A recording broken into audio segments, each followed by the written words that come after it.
Sim, certo? Tá aparecendo para todo mundo. Acredito eu.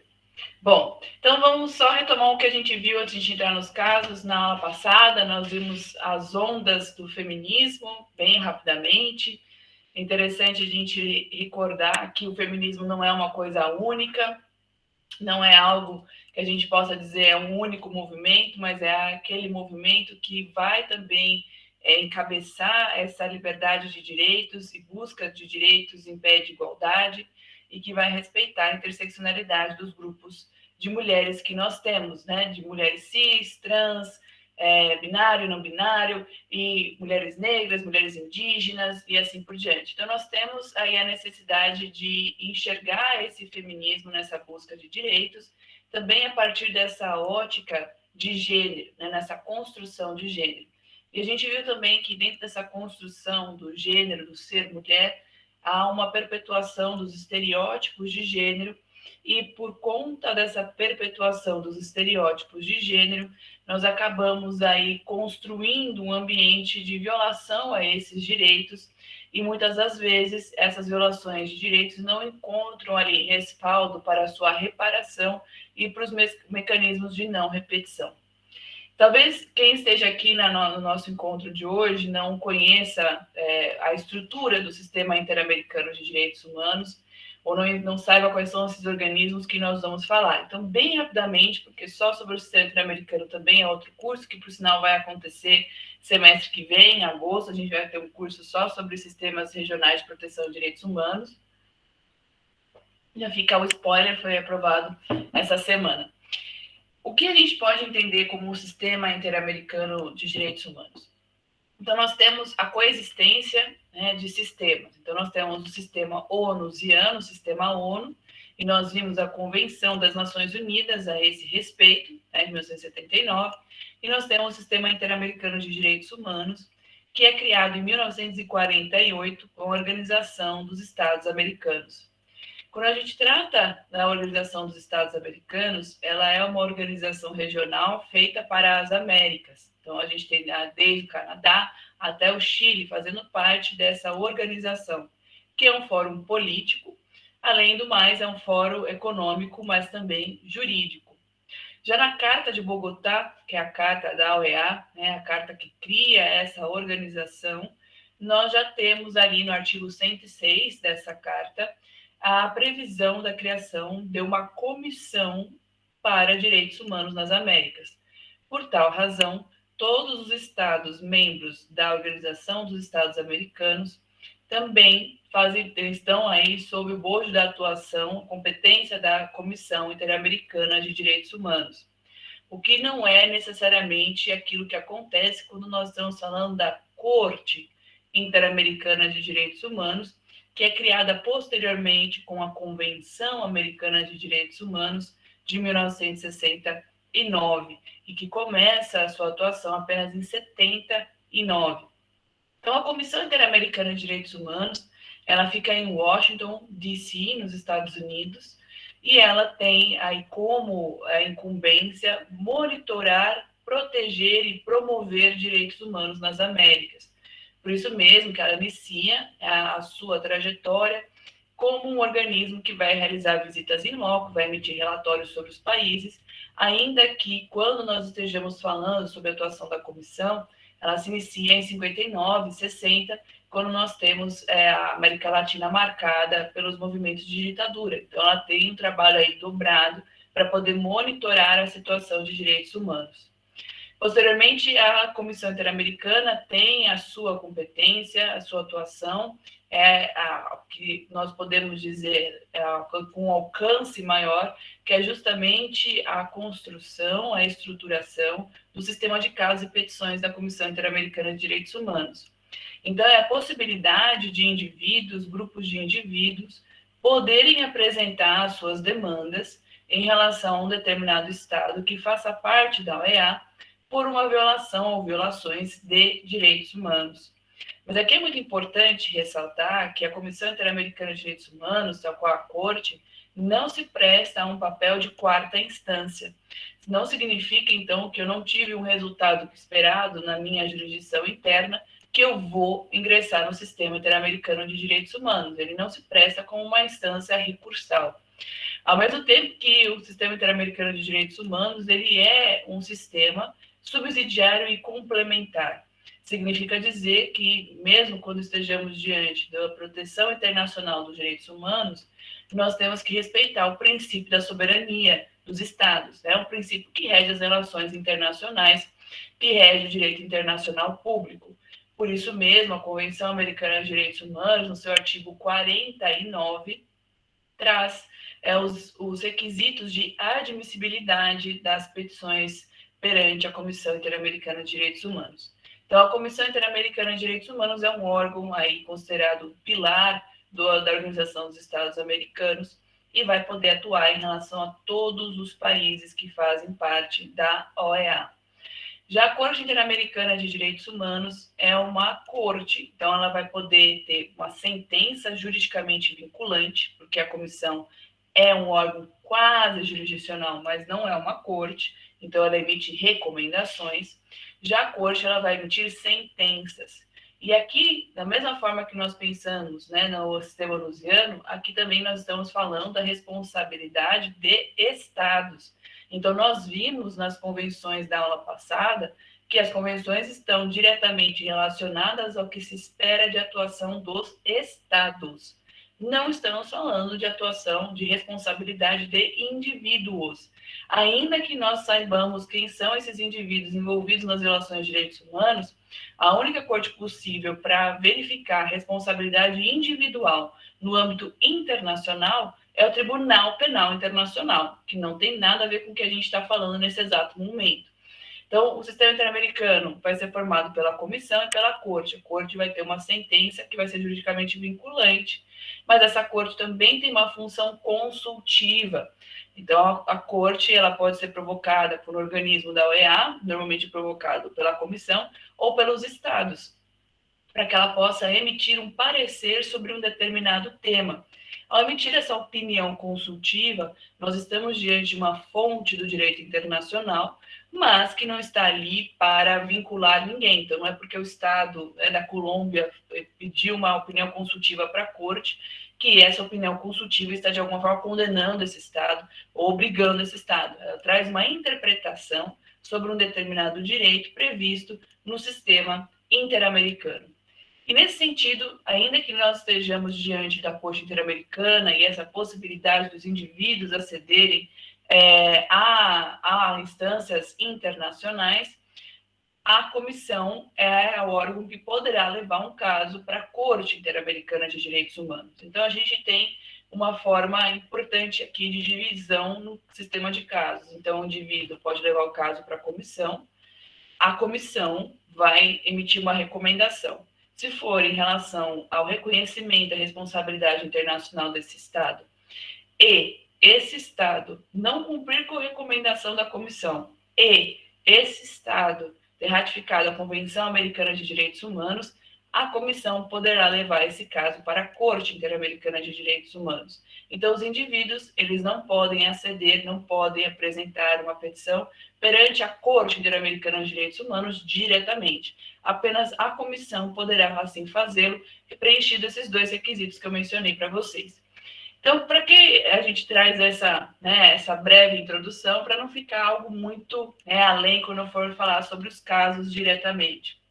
Então, quando a gente fala sobre violência em relação à mulher, como a gente viu o tratado específico em relação ao direito das mulheres no sistema interamericano, ele é muito voltado em relação à violência contra a mulher, cientes de que ser mulher na América Latina é viver em um lugar que é considerado um dos mais perigosos do mundo para ser mulher, onde uma pessoa trans tem uma expectativa de vida entre 30 e 35 anos. Então, há um cenário que é a partir de dados que nos notificam em relação à realidade em que nós vivemos. E o direito ele precisa caminhar com dados. Eu acho que isso é uma parte importante, que essa fase que nós vivemos no âmbito jurídico, ela é muito mais esclarecida, porque ao invés de criar uma norma em abstrato naquilo que a sociedade deve ser, né, o dever ser, criar normativas em relação aos problemas que a sociedade vive para ela poder ser uma sociedade livre e igual. Então, o direito precisa cada dia mais caminhar com outras áreas do conhecimento e também com dados. Eu começo com um caso, não o caso Maria da Penha, né, porque é um caso que nós já conhecemos, mas eu vou falar sobre ele após esse caso, que é um caso que envolve os Estados Unidos, que é o caso considerado conhecido, né, como Jessica Gonzalez Lenahan, mas a gente coloca só Jessica Gonzalez, que é uma mulher que é latina, mora nos Estados Unidos, e ela vivia em uma situação de violência doméstica com as suas filhas. E a partir do ela consegue ter uma ordem, né, de afastamento desse seu ex-marido para sua proteção, mas em um determinado momento, ele que não aceitava a separação, acaba sequestrando as 3 filhas da Jéssica. O que acontece aqui é, em função da discriminação em relação a ser uma mulher e uma mulher latina, não houve uma resposta por parte dos policiais a tempo de salvar as 3 filhas de Jéssica. Não, dentro das reclamações, né, a Jéssica ela ligou diversas vezes para os policiais, informando que as filhas tinham sido sequestradas, e ouvia deles, não, mas ela está com o pai, então ela está bem, então não se preocupe. Né? E os policiais indo para outras demandas, né, até em relação à busca de cachorro, ao invés de buscar as filhas de Jéssica. E o final dessa história é trágico, porque esse ex-marido aparece às 3 horas da manhã na delegacia, 10 horas depois da primeira chamada da Jéssica, ele abre fogo em relação aos policiais e ele acaba falecendo no local.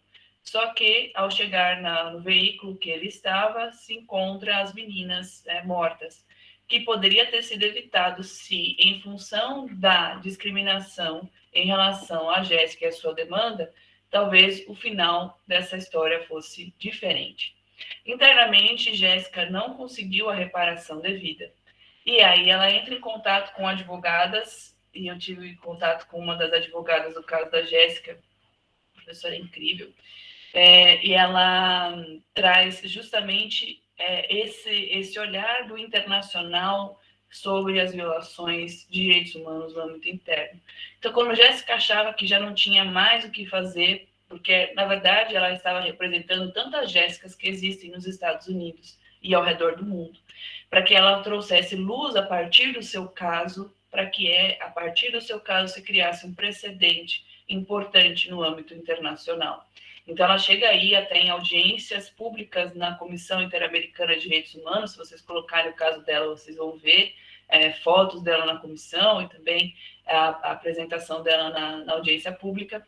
Ela traz justamente essa esperança de ter uma mudança a partir de um caso no âmbito internacional. E aqui é importante, né, já ter uma outra observação. Os Estados Unidos não vai ratificar, não raticou e não vai ratificar a Convenção Americana de Direitos Humanos. Porque a gente já sabe essa viés, né, o estranhamento que há nos Estados Unidos em relação ao internacional. Né? Não vou fazer parte de jurisdição de corte, etc. Né? Enfim, e aqui, só que por conta do instrumento, né, que é a Comissão Interamericana de Direitos Humanos, está previsto na carta que cria a OEA, ela é um órgão da OEA. Então, embora você não aceite a jurisdição da corte, você ainda está sob a atuação da Comissão Interamericana de Direitos Humanos. E a comissão, então, ela utiliza da Declaração Americana de Direitos Humanos. A Declaração Americana de Direitos Humanos é um instrumento que também é de 1948 e vem 6 meses antes da Declaração Universal dos Direitos Humanos, mas claramente influenciada por todo o trabalho que estava sendo feito no sistema onusiano.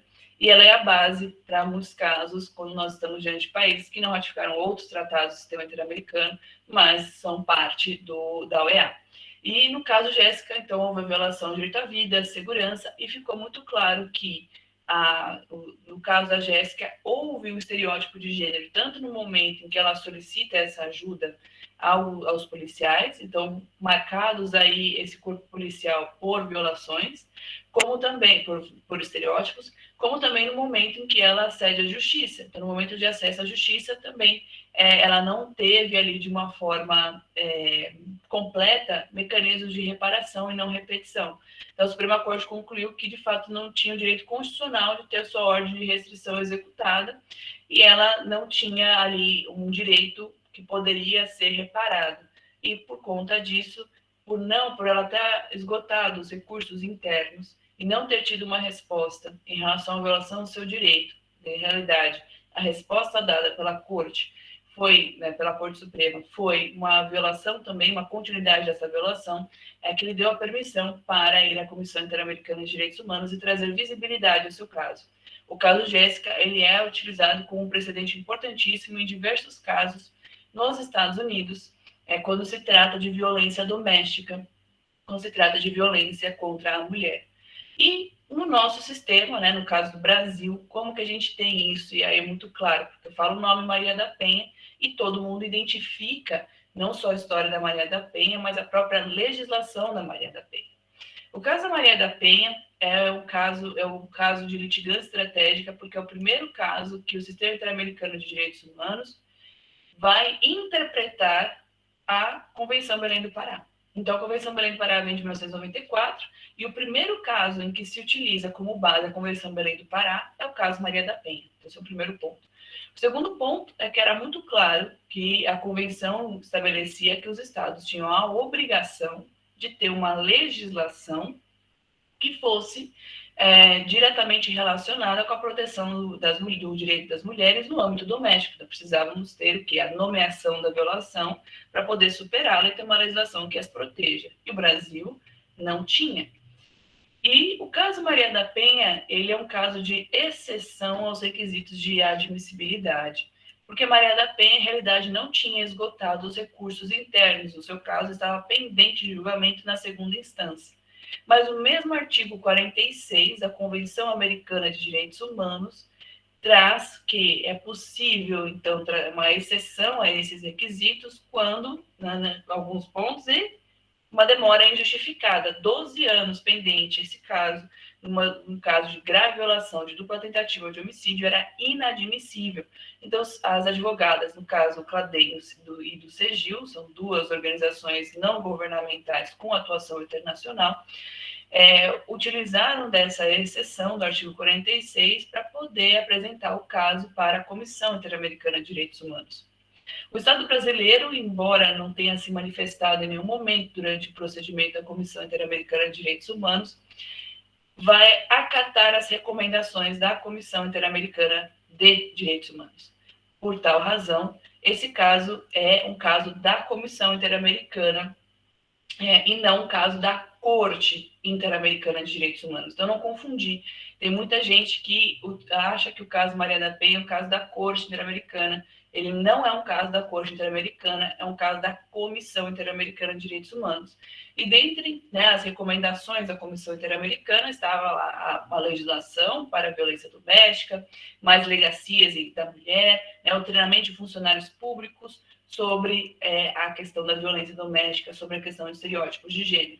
E a Lei Maria da Penha é considerada pelas Nações Unidas uma das 3 melhores legislações que nós temos para combate de violência doméstica.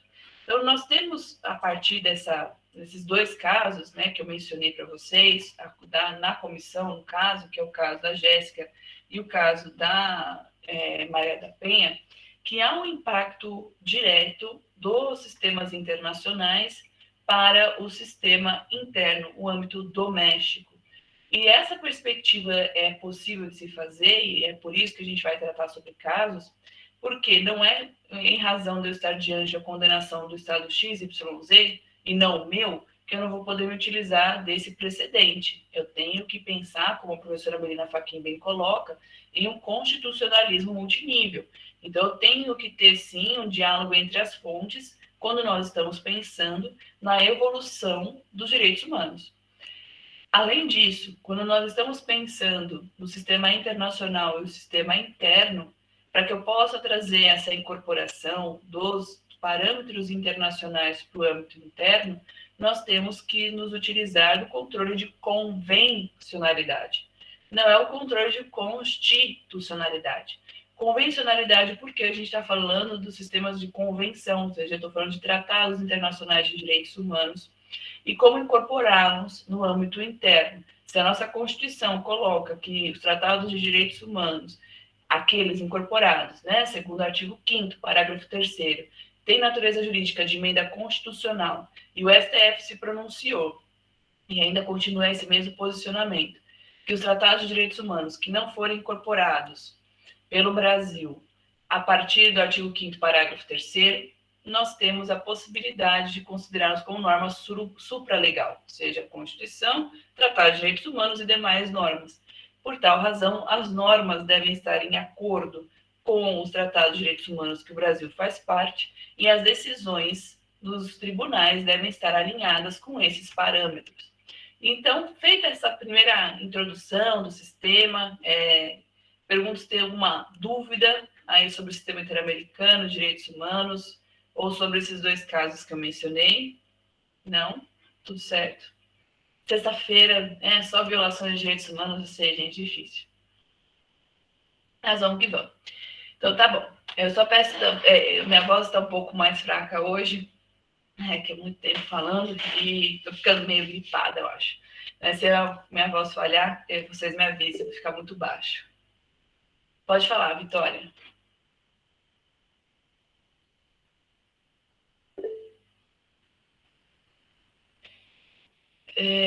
Oi, consegui ligar o microfone. Na verdade, a minha dúvida é só se a gente vai receber depois esse material escrito, porque eu tô achando tão interessante essas coisas que você está passando, e algumas assim, eu não sabia. E tem informações importantes, números de convenção e tudo, e aí só queria saber se a gente depois vai receber esse material. Talvez não esse especificamente, mas o material eu vou conversar com a ESA, não os slides especificamente, mas os dados, talvez um, como é que chama, gente? Handout. Um handout. Ah, seria ótimo, seria ótimo. Tá bom. Eu vi obrigada. Eu vi só um comentário, tá pequena a minha projeção para vocês? Peraí, deixa eu parar de apresentar. Eita, pequeno, gente. Deixa eu fazer de novo, então. Eu vou tentar ver aí, vocês me avisam se continua pequena. Eu não consigo ler. Eu não estou conseguindo ler. Melhorou? Será que é um problema meu?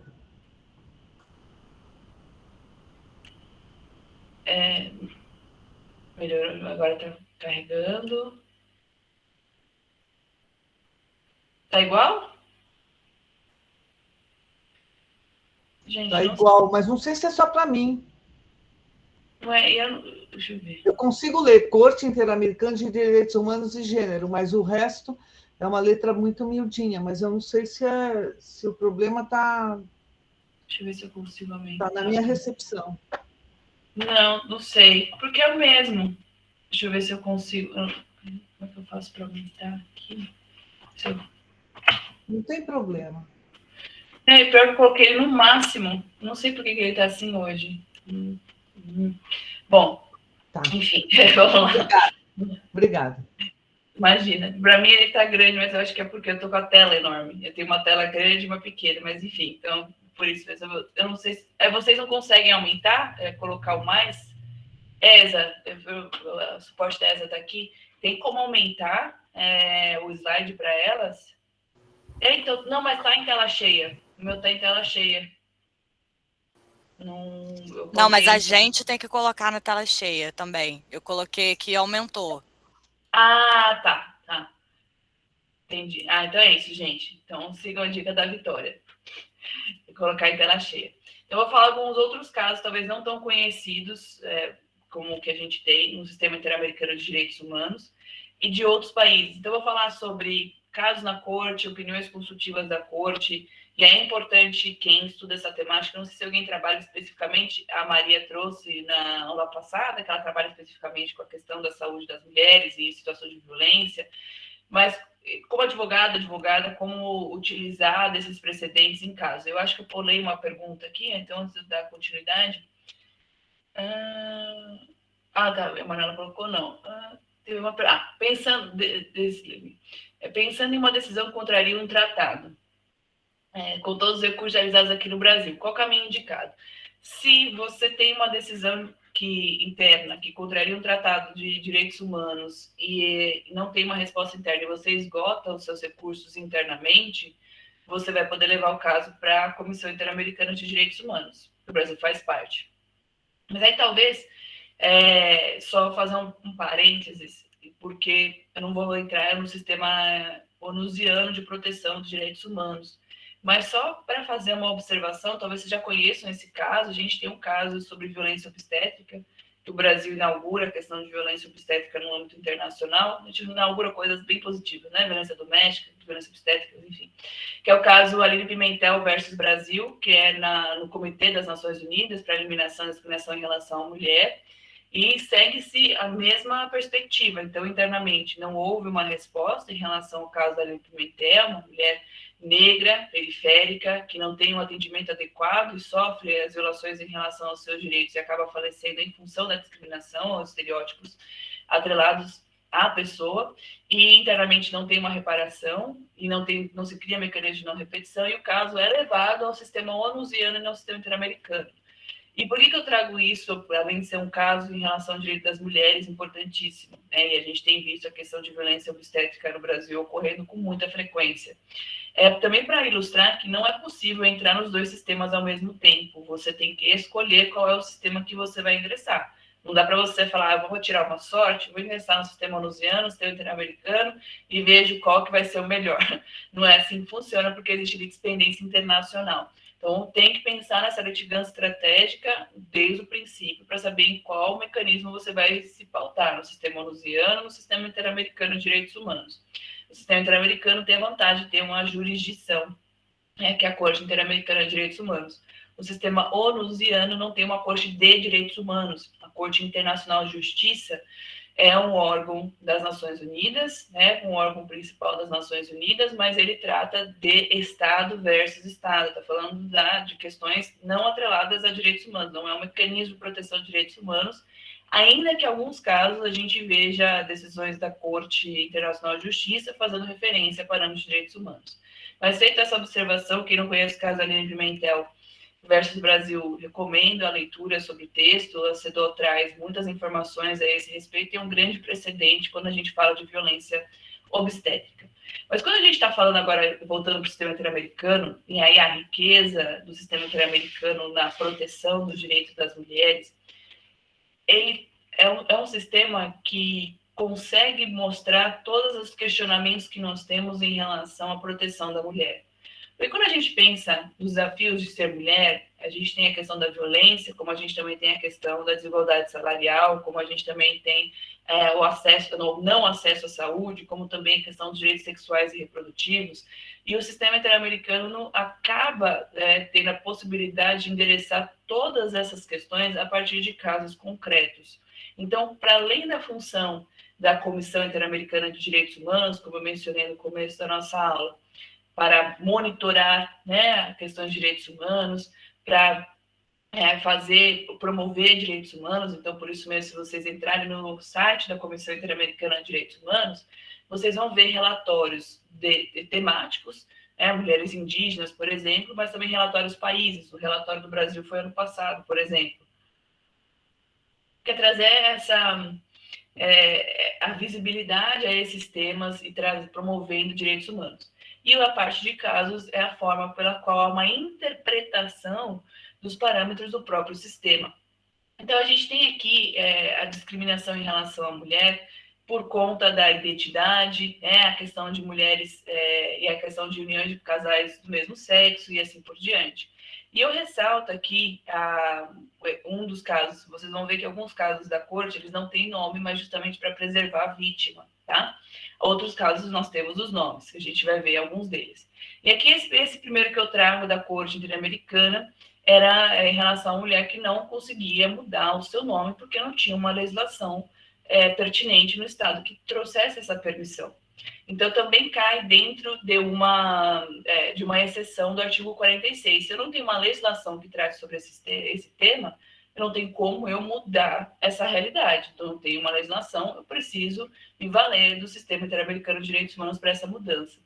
E aí nós temos também os estados buscando entender os parâmetros do sistema interamericano, daí a importância das opiniões consultivas.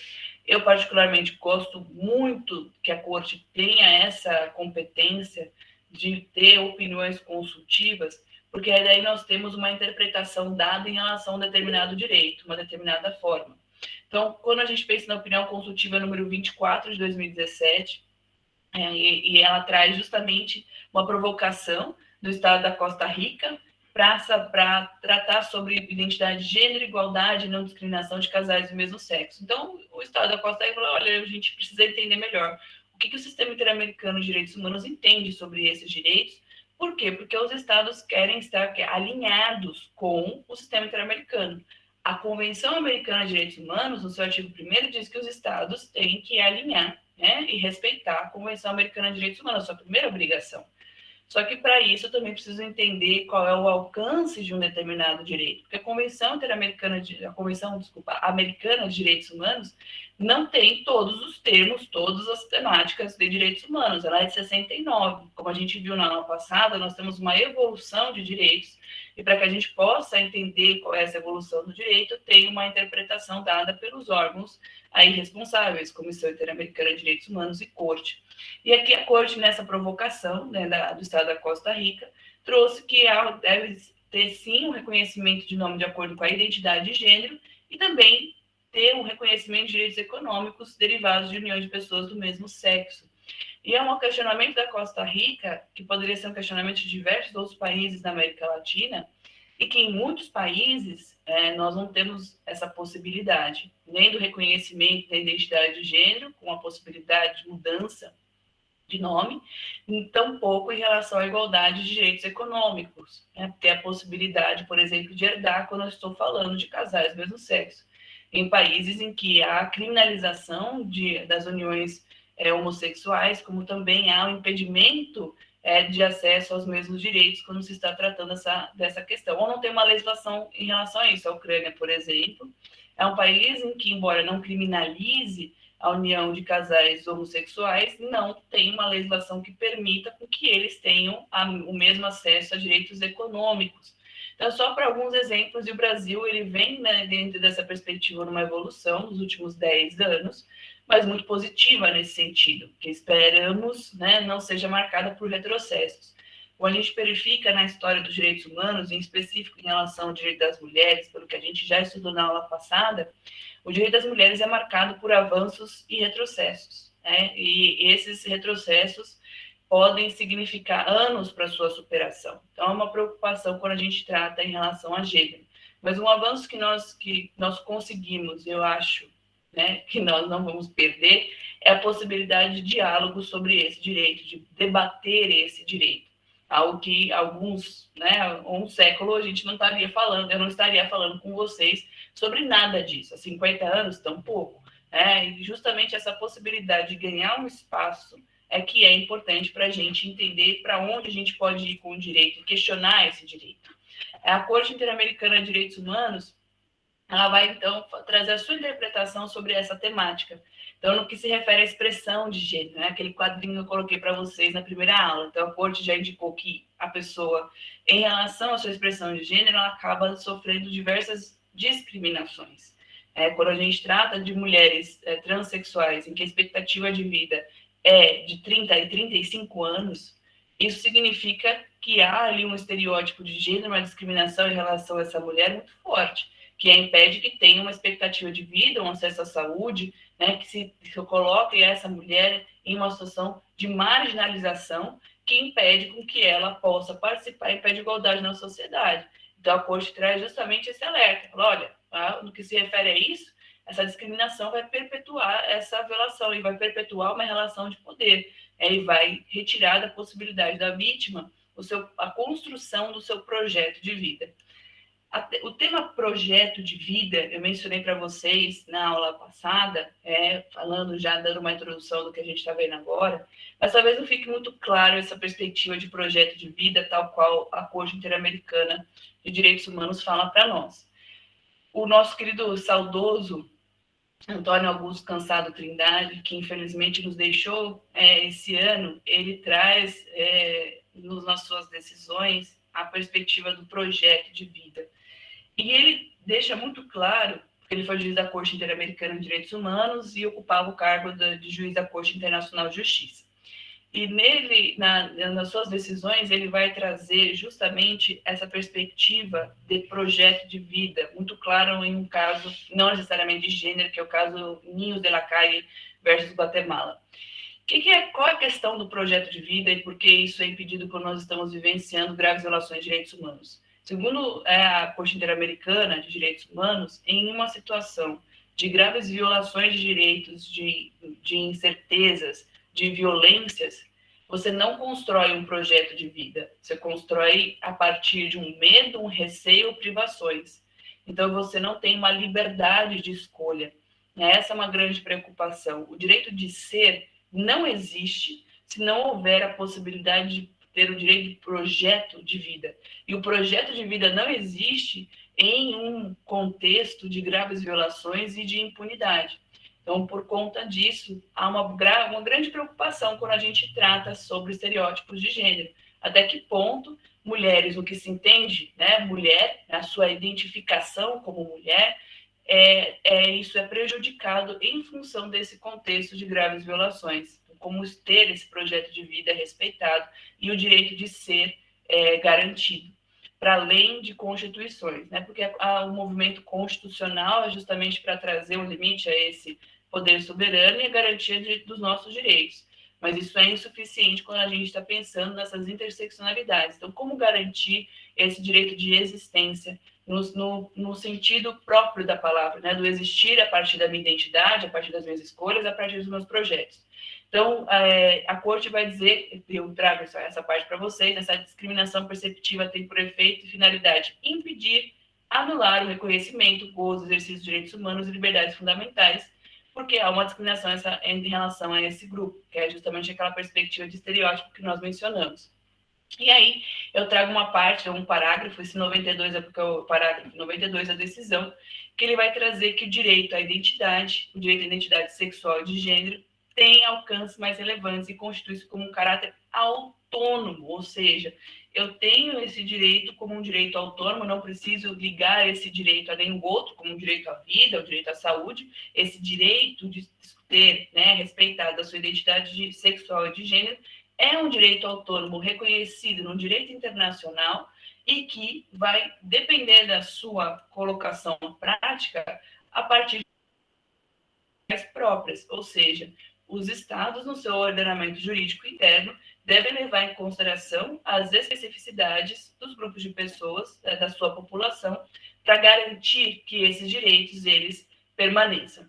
Então, aqui a Corte Interamericana, na minha concepção, ela é muito assertiva no que se diz respeito à identidade sexual e de gênero. E eu trago uma opinião consultiva mais antiga, né? Ela é uma opinião consultiva de 84 e é novamente provocada por Costa Rica. A corte fica em São José da Costa Rica, então daí a razão pela qual a Costa Rica também acho que se vê, eu brinco, né? Ela consegue ser compelida a fazer mais questionamentos, afinal de contas é a sede da Corte Interamericana de Direitos Humanos. E aqui uma questão que a gente às vezes passa batido, que é a discriminação da mulher em relação à sua origem. Essa semana, por exemplo, tive uma live com a professora Mina, que falava justamente da proteção dos direitos das mulheres refugiadas.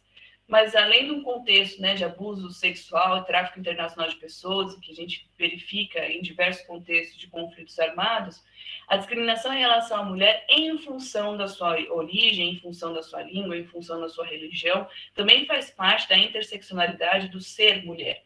E a Constituição da Costa Rica, naquele exato momento, tinha uma previsão que discriminava mulheres que não eram da Costa Rica e se casavam com homens da Costa Rica. Então, colocava essa condição de mulheres estrangeiras. E aí a Costa Rica falou, talvez isso esteja contra a Convenção Americana de Direitos Humanos. Vamos perguntar para a corte como que a gente pode interpretar esse direito de naturalização a partir do casamento. Então, a corte disse que essa diferença dos cônjuges que era estabelecido na Constituição para a obtenção da nacionalidade em condições especiais pelo casamento não poderia se justificar e era considerado como discriminatório. Então, eu não posso ter uma discriminação em relação à mulher em função da sua origem, que é justamente esse gênero composto que nós mencionamos. Quando a gente pensa na questão das interseccionalidades, é porque o ser mulher não é colocar numa caixa. Ah, mulher é isso, ponto. Né? Se a gente fizesse isso, a gente estaria perpetuando novamente esse contexto de discriminação. Mas é esse entender mulher, né? Ser mulher, uma mulher indígena, uma mulher em situação periférica, uma mulher negra, uma mulher imigrante, né? Uma mulher refugiada. Então, o gênero composto significa eu entender mulher, mulher transexual, mulher bissexual, mulher lésbica, trazendo justamente porque nós, enquanto indivíduos, nós somos complexos e carregamos essas complexidades na nossa identidade de gênero, na nossa expressão. Então, por isso mesmo, o direito deve responder a essas interseccionalidades, visando a não discriminação e sim a inclusão. Então, eu gosto muito dessa decisão da Corte Interamericana de Direitos Humanos, que trata justamente de um contexto de migração e de origem que não poderia carregar consigo a discriminação, né? Uma xenofobia junto com uma discriminação de gênero. E dentro dessa perspectiva de discriminação, tem um caso que é muito importante, que é o caso Karen Atala, o Atala Rifo versus Chile. Não sei se vocês já conhecem esse caso, mas, enfim, vocês estão muito quietas. Vocês estão sexta-feira, está todo mundo sem energia. Mulheres apátridas, Maria Munhoz perguntou. Também, da mesma forma, eu não posso ter uma discriminação em função da apatridia da mulher, a mulher que não tem o reconhecimento da sua nacionalidade.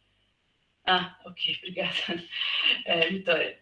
Então, a mulher que não tem uma nacionalidade, ela não pode sofrer essa dupla violação, porque há uma discriminação por ser apátrida e por ser mulher. Então, uma dupla discriminação. E isso deve ser de uma forma reparada e impedir que haja essa discriminação em relação à mulher. E, infelizmente, no contexto em que nós vivemos no mundo, a migração ela é uma ferramenta política. Né? A questão não é à toa que a gente vê tantas essas questões, né, de refúgio e migração se utilizado como políticas, né, de Estado. A gente vê até a própria questão do Brexit, tem diversos motivos, mas um deles é justamente a questão da migração. É justamente essa política da União Europeia que a Inglaterra não queria incorporar na sua política interna, e ela acaba exacerbando, né, e acelerando a sua saída da União Europeia. Então, é uma questão importantíssima. A gente precisa olhar para a questão de refúgio e imigração para além do aspecto legal. Ele é uma ferramenta, infelizmente, política, seja de convencimento, seja de manobra. Mas isso é um outro ponto, isso é uma outra aula. Mas, voltando para a questão da Tala Rifo, obrigada pela pergunta, Elizabeth. O caso da Tala Rifo vai falar justamente de orientação sexual e direitos das mulheres. E vocês vão ver o absurdo que foi o caso da Tala Rifo no âmbito interno, inadmissível. Então, a senhora Tala Rifo, ela era casada com o senhor Ricardo, tinha filhos, né, resolve se separar e, posteriormente, ela resolve assumir uma relação homossexual. Ótimo, tranquilo. Só que o seu ex-marido fala, opa, não dá para deixar as crianças com você mais.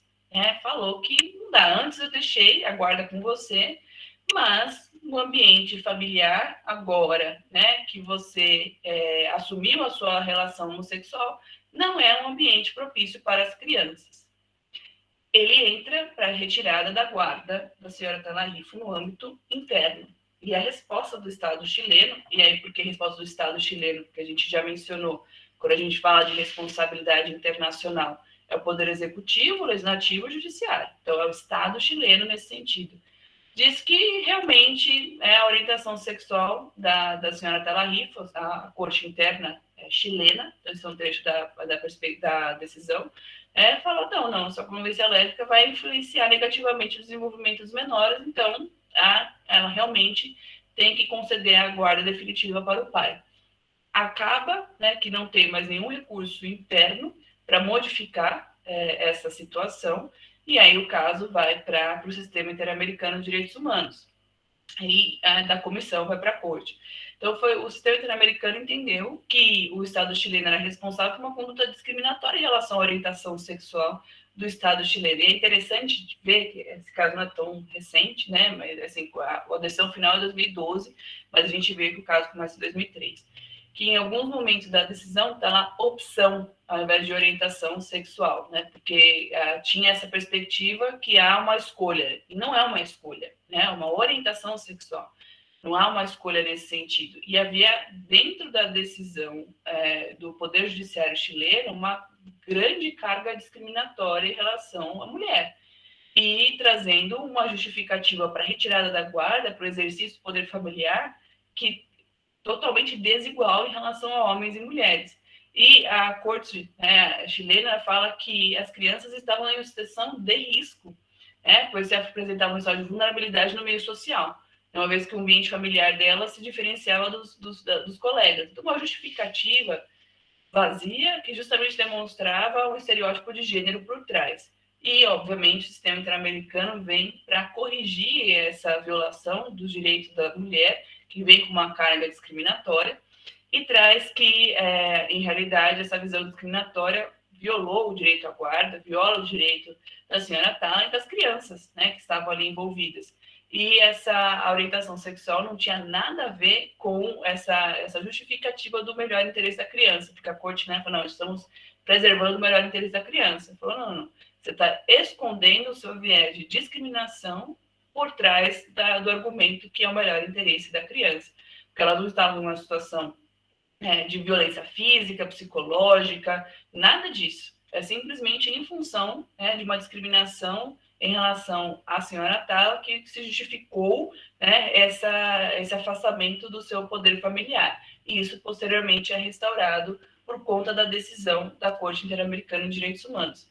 Então, a Corte deixa muito claro que o melhor interesse da criança, ele é um direito humano, ele é importantíssimo, mas ele não pode se servir para trazer um estigma social, para trazer uma discriminação por trás. E traz que há uma violação em relação à vida privada. As escolhas de como vou viver, a partir do momento que não estou trazendo nenhum prejuízo à vida, saúde e segurança de ninguém, não se justifica essa intervenção do Estado de nenhuma forma. Então, a Corte trouxe aí a indenização por danos materiais, morais, assistência médica e psicológica às vítimas de discriminação. Então, um grande precedente que vai tratar sobre orientação sexual e gênero e vai falar sobre o exercício do poder familiar. Então, embora nós não estejamos falando do Estado brasileiro aqui, no caso da Tala Rifo versus Chile, é um precedente que a gente pode se utilizar quando nós estamos tratando de um caso no âmbito interno, porque é uma visão do Sistema Interamericano de Direitos Humanos, é um precedente da Corte Interamericana de Direitos Humanos, e a Corte Interamericana de Direitos Humanos exerce jurisdição em relação ao Brasil. Então, claramente, estou fazendo uma petição, estou fazendo meu parecer, vou me utilizar do precedente da Corte Interamericana de Direitos Humanos, não precisa ser um precedente que condenou um Estado brasileiro. E ainda dentro dessa perspectiva, gosto de trazer um caso muito recente, que é o caso Vicky Hernandes e outras versus Honduras. Esse caso é o primeiro caso que nós temos em que há a visibilidade da mulher trans. Deixa eu ver se parou. Minha câmera parou. Não sei o que está acontecendo hoje. Ela tá piscando para vocês ou só está piscando para mim? Deixa eu fechar minha câmera e abrir novamente. Está acontecendo tudo hoje. Voltou?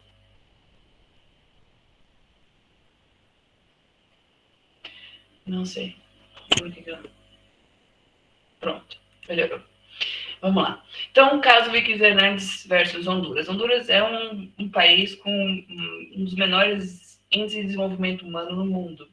A gente às vezes esquece, a gente acha que todos esses índices desenvolvimento humano e etc., estão muito mais atreladas ao continente africano que ao continente americano. Né? Em realidade, a gente tem aqui realidades muito penosas para os indivíduos.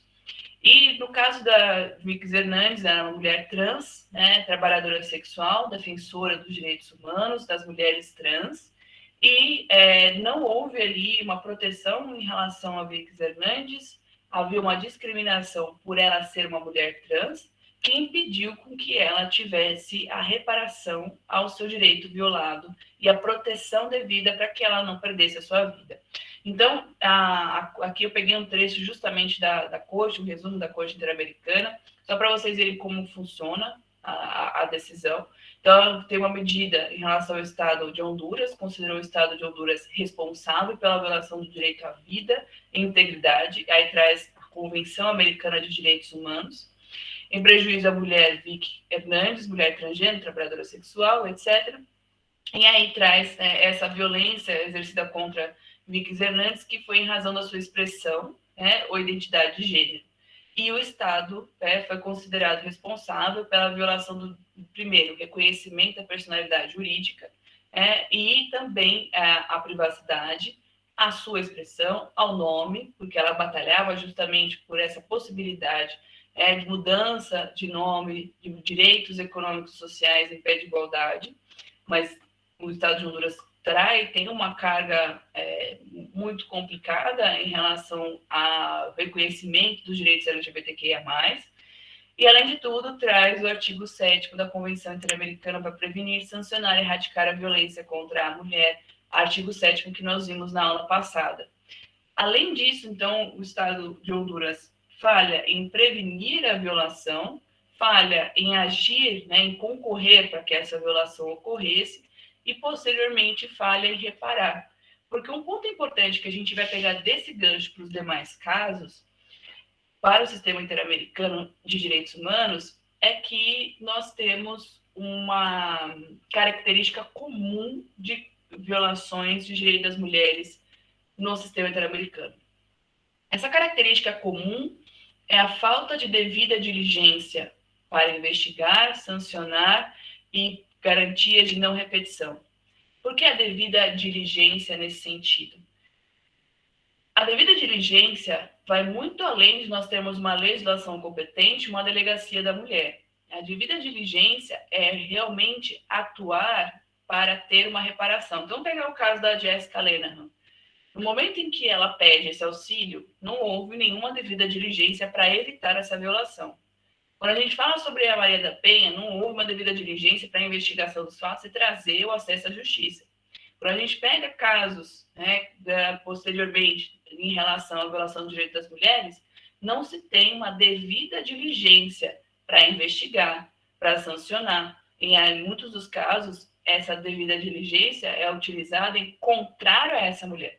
Então, eu vou prestar o depoimento e vão me perguntar com que roupa que eu estava, com quem eu estava, se eu bebi, se namoro, minha orientação sexual e assim por diante. Então, ter essa carga de estereótipos de gênero em caso de violação de direitos das mulheres vai fazer que, ainda que eu esteja buscando esse acesso à justiça no âmbito interno, essa devida diligência já está permeada por estereótipos de gênero que vão impedir com que haja realmente uma devida reparação e mecanismos de não repetição. E aí, no caso do Vix Hernandes, deixa muito claro, ele fala, olha, Estado, a sua morte a morte da Vix Hernandes não foi investigada, não teve uma devida diligência. Por quê? Porque há uma carga de estereótipos de gênero em relação a mulheres trans no país, e isso vai trazer com que as garantias do devido processo legal e do acesso à justiça e proteção judicial sejam violados também. Por isso que ela traz o artigo 8º e 25 da Convenção Americana de Direitos Humanos, que são 2 artigos da Convenção que tratam justamente sobre esses direitos humanos. Então e essa falta de devida diligência e investigação traz com que haja uma violação para os familiares de Vix Hernandes que não tiveram acesso à justiça no âmbito interno. Então, perpetua esse quadro de violação. Então, muito bem colocado, essa decisão da Corte Interamericana de Direitos Humanos, que identifica a falha nessa devida diligência, porque ela também está permeada com esses estereótipos de gênero. Um outro caso importante que a gente traz, e talvez um caso que você já tenha ouvido falar, é o caso Miguel Castro Castro versus Peru. E esse caso é em relação às mulheres em situação de presídio, que também é uma questão de estereótipo de gênero composto, né? Mulheres que estão encarceradas, e há uma discriminação em relação a essas mulheres, ao ponto de impedir com que elas tenham acesso à saúde. Me choca e me deixa estarrecida, e acredito que a todos e todas, que mulheres em situação, né, de cárcere não tenham a possibilidade de ter o seu direito à menstruação saudável. Ou seja, quando a gente lê aquelas notícias, né, das mulheres utilizando de qualquer mecanismo que não um absorvente, parece tão óbvio, mas não tem essa possibilidade, no caso de muitas mulheres que estão em situação do cárcere. Então, ao ter essa mulher em situação do cárcere, a gente tem uma dupla responsabilidade do Estado. Porque a gente está falando de mulheres que estão sob a sua jurisdição e, nesse caso, sob o seu próprio poder. Ou seja, a responsabilidade do Estado é dupla, porque elas estão no estabelecimento público e devem estar sendo gerenciadas pelo Estado. E se é uma violação em relação aos direitos das mulheres, é o Estado, né? Não tem outra justificativa, outra indicação. Então, o caso Miguel Castro Castro versus Peru é um caso que a gente pode utilizar para diversos pontos de violação de direitos humanos, mas ele vai trazer justamente o tratamento das mulheres detidas ou presas. E o caso vai ressaltar aquilo que já foi construído nas Nações Unidas, aquilo que já se tem, como se deve ter o tratamento de pessoas encarceradas. Então, a gente está falando de mulheres, de homens, né, de meninas, crianças.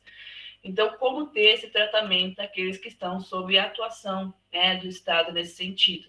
Então, nesse ponto, a Corte traz, né, um entendimento das Nações Unidas, dizendo que as mulheres não devem sofrer discriminação e devem ser protegidas, porque houve o que aconteceu no caso Miguel Castro Castro, né? As mulheres estavam encarceradas, homens e mulheres, houve uma rebelião e houve uma atuação policial do próprio Estado, do Estado peruano, e nesse momento houve diversas violações de cunho sexual, tortura, de continuidade de violações de tratamento em relação a essas mulheres, e esse caso não teve nenhuma resposta no âmbito interno e chega ao sistema interamericano.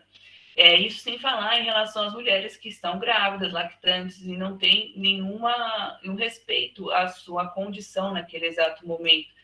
Tratarem, entre aspas, né, igualdade, todas são mulheres, a gente trata igual, você traz de novo uma nova desigualdade. Então, houve ali, a partir desse caso, um olhar do sistema interamericano sobre qual é o tratamento que deve se ter como parâmetro em relação às mulheres que estão encarceradas. Então, um precedente que a gente vê até em petições aqui no Estado brasileiro.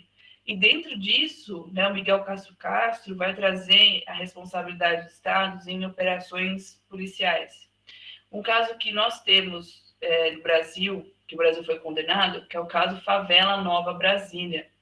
O caso Favela Nova Brasília trata da violência policial em comunidades, vai trazer questões de direitos humanos no aspecto amplo, direito à vida, segurança, etc., mas vai tratar também do direito das mulheres, porque dentro dessa operação policial foi identificado que algumas meninas elas foram vítimas de tortura e, no caso, violência sexual, e não houve nenhuma investigação por parte do Estado nesse sentido.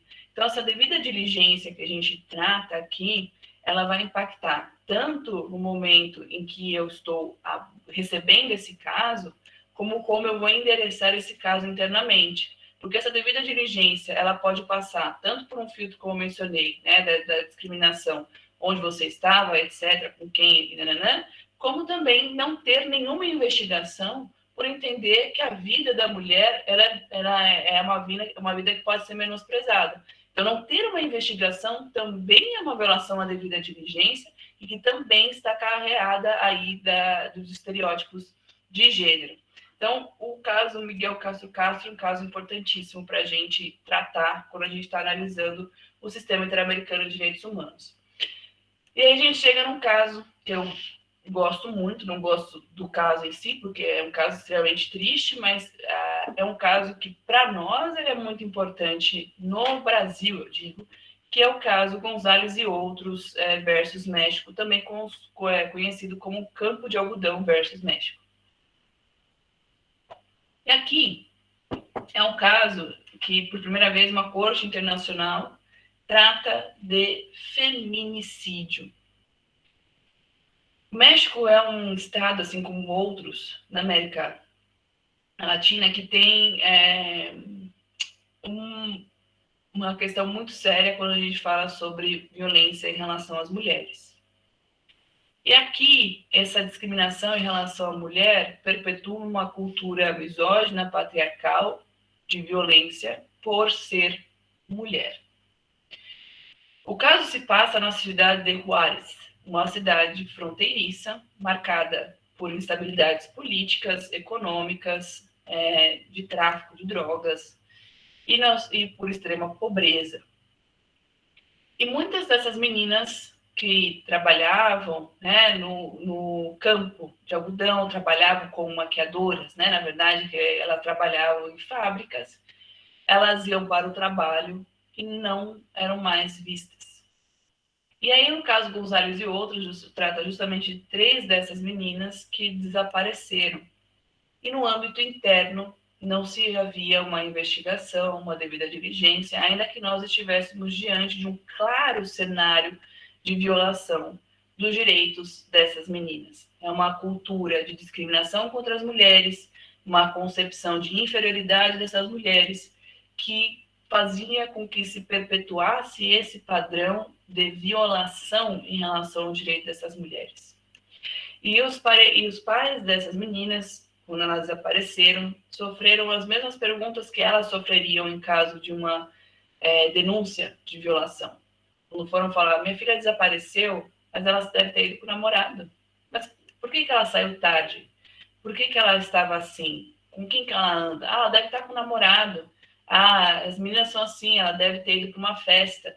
Então, os familiares exigindo que houvesse uma investigação em relação ao direito dessas mulheres, dessas meninas, 2 menores de idade, no caso de Gonzalez e outras, na verdade, uma 19, 21 e 16. O caso trouxe à luz toda uma estrutura de violação em relação ao direito das mulheres. E o triste desse caso, mais triste ainda, não é só a violação do direito à vida das vítimas desse caso, da violação dos direitos dos seus familiares, foi no momento da investigação se perceber que esse campo de algodão era um cemitério de mulheres, porque elas eram violadas sexualmente e literalmente despejadas nesse campo, se entendendo que, afinal de contas, elas eram o quê? Um produto, né? Então, elas serviriam para satisfazer sexualmente um homem e, posteriormente, o direito à vida delas não significava nada. Então, no momento da investigação da cidade de Juárez, que é um caso que é uma única cidade que a gente tem um relatório no Sistema Interamericano de Direitos Humanos sobre uma cidade, não sobre um estado, se verificou que era justamente uma grande catacumba de mulheres e que as mulheres elas sofriam violações por serem mulheres. Não era qualquer outra condição, senão a condição gênero, ser mulher, que levava à violação dos seus direitos. Então, nesse sentido, a Corte se utiliza do feminicídio, que é o ser morta por ser mulher, para a circunstância de ser mulher. E traz justamente à luz a responsabilidade do Estado mexicano para a reparação das vítimas, para a investigação, para treinamento dos seus agentes públicos, para que eles parassem de perpetuar esses padrões de violação de direito das mulheres. E o caso, o Gonzalez e outros, ele acaba sendo referência no âmbito internacional sobre a questão do feminicídio, e aqui no Brasil ele acaba também trazendo, impulsionando diretrizes do CNJ e também justamente a nossa posterior legislação sobre feminicídio, que embora haja diversas críticas, nós demoramos ou não para ter essa legislação, é importante que nós temos, em alguns países ela não existe. E justamente com essa perspectiva que a gente tem que ter os direitos humanos. Os direitos humanos não é formado apenas para sancionar e punir, pelo contrário, mas justamente para ter o acesso à justiça e, nesse sentido, trazer mecanismos em que esses direitos possam ser efetivados. Enquanto eu estiver em um ambiente de impunidade, e que era isso que acontecia, então, para além de uma estrutura social, cultural, de violação dos direitos das mulheres, como é o caso, né, Campo Godoeiro versus México, nós tínhamos uma sensação de impunidade daqueles indivíduos. Então, para além dessa formação cultural, posso violar os direitos das mulheres, porque entendo que mulheres não são seres humanos, elas são inferiores, que era o pensamento, nesse sentido, havia uma consequência muito clara, que era não ter consequência, né? Esse esquema de impunidade. Então, não vai acontecer nada comigo, então a gente pode continuar nesse padrão. Então, a sensação de impunidade, ela leva à perpetuação, à continuidade dessas violações. Então, a Corte, ela traz aqui um caso extenso, né, que é o parágrafo 400, que eu trago para vocês. Ao investigar a referida violação, ficou estabelecido que as autoridades mencionaram que as vítimas foram festejar, né, no momento que elas faziam ali, pegavam o depoimento dos familiares, traziam a conclusão que, elas saíram com o namorado, elas foram festejar. E muitos deles estavam envolvidos nesse esquema de violação. E que o Estado, essa circunstância, né, violadora do clima de impunidade, se somava à inércia do Estado de investigação. Então, além de ter ciência, né, dessa realidade, não ter nenhuma investigação, não ter uma devida diligência, que é o que eu mencionei para vocês, a falta de devida diligência marca esses casos, né, do direito das mulheres no sistema interamericano, levando à consequência a impunidade, né, reproduzir essa violência, e não havia ali a possibilidade de um devido acesso à justiça. Então, de novo, o artigo 8º e 25 da Convenção Americana de Direitos Humanos sendo violados.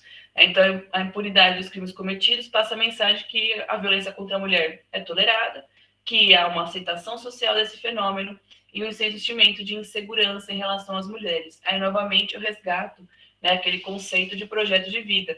Como construir um projeto de vida enquanto mulher na cidade de Juárez? Qual o projeto de vida que você vai ter? Talvez você não chegue nem aos seus 25 anos porque você nasceu mulher. Então, isso é uma questão importantíssima para a gente levar em consideração, né, esse clima de impunidade, de perpetuação. Porque, como a gente viu na aula anterior, é justamente dentro dessa concepção que a mulher ela é um objeto, não um ser humano, que ela é inferior, que a mulher tem um papel a exercer, que se coloca essa pressão social que impede com que haja o exercício pleno de direitos. E além, né, como eu mencionei, quando a gente fala sobre a questão de gênero, vai desde esse aspecto, né, do feminicídio até ter a possibilidade de um regime de guarda que respeite a orientação sexual. Então, são tantas as violações que estão presentes quando a gente fala sobre esse estereótipo de gênero que o sistema interamericano fica sobrecarregado de tantas questões atrás. Mas ainda bem, né, se não fosse o Sistema Internacional de Proteção de Direitos Humanos, talvez a gente não tivesse a possibilidade de tratar sobre essas temáticas de uma forma tão aprofundada. Então, um caso em que se trata da responsabilidade do Estado mexicano, que nos impacta. E aqui eu trouxe de novo, antes da gente ir para o outro caso, essa parte do caso Gonzalez e outros, porque eu achei muito importante como a Corte coloca esse entendimento do estereótipo, né? Então, é possível associar a subordinação das mulheres a práticas baseadas em estereótipos de gênero socialmente dominantes, socialmente persistentes, condições que vão se agravando quando os estereótipos refletem de uma forma implícita ou explicitamente as políticas públicas, ou a falta delas, a falta de representatividade, práticas e na lógica e linguagem de autoridades policiais e judiciais, ou seja, enfrentar esses estereótipos não só no âmbito social, mas também essa violência institucional que ocorre em virtude do estereótipo de gênero. E aí ele coloca, né, que a criação e o uso de estereótipos tornam-se causa e consequência da violência contra a mulher, como um grande ciclo vicioso. Então, o estereótipo ele é causa e consequência da violência de gênero contra as mulheres. E aqui, antes de a gente entrar no caso sobre direitos sexuais e reprodutivos, Ficou alguma dúvida em relação ao caso Gonzalez e outros? Eu quero terminar essa parte para a gente poder ter aí um finalzinho de perguntas, mas se não tiver dúvidas, eu vou seguindo. Como mencionei para vocês, direitos sexuais e reprodutivos, infelizmente, como o corpo da mulher é considerado como algo público, seja em relação ao que a mulher deve vestir, né, ou ser mulher deve vestir ou utilizar, até o que a mulher vai escolher, em relação à sua orientação sexual, ter ou não filhos, tudo isso é levado a partir dessa ótica do estereótipo de gênero. E é uma questão muito interessante que, a partir do caso Roe nos Estados Unidos, a gente vê reacende esse debate, ainda que de uma forma, por um motivo negativo, né, poderia ser por uma questão positiva, sobre esses direitos sexuais e reprodutivos. Por qual razão a gente vai falar sobre direitos sexuais e reprodutivos quase que exclusivamente quando nós estamos falando de mulheres e não de homens?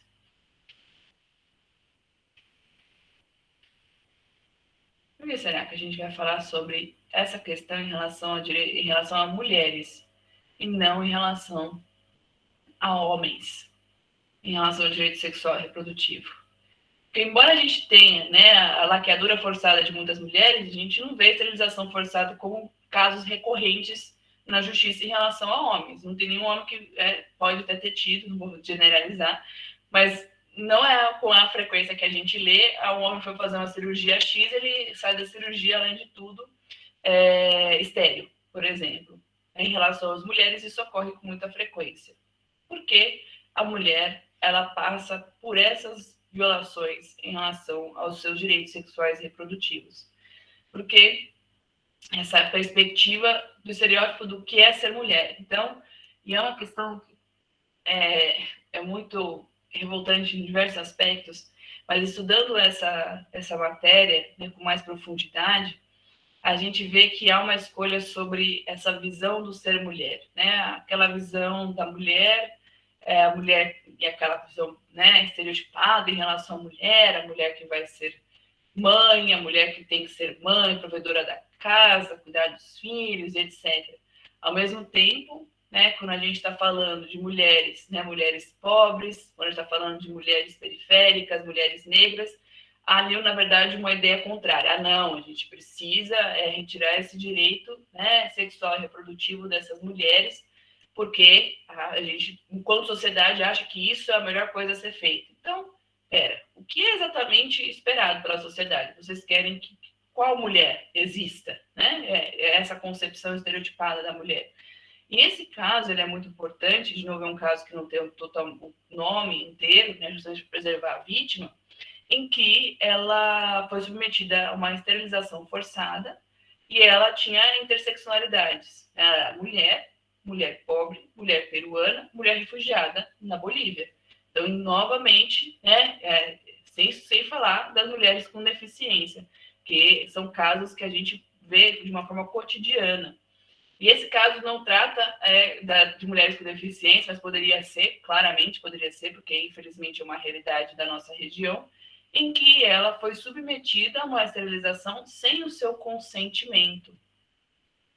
E a última notícia que foi dada em relação foi no caso do estado peruano, em relação às mulheres que foram submetidas, nós temos mais de 15 mil mulheres que se pronunciaram dizendo que elas foram esterilizadas sem o consentimento por parte do Estado, ou seja, vai para o sistema público de saúde e acaba tendo sua escolha sobre os seus direitos sexuais e reprodutivos minados.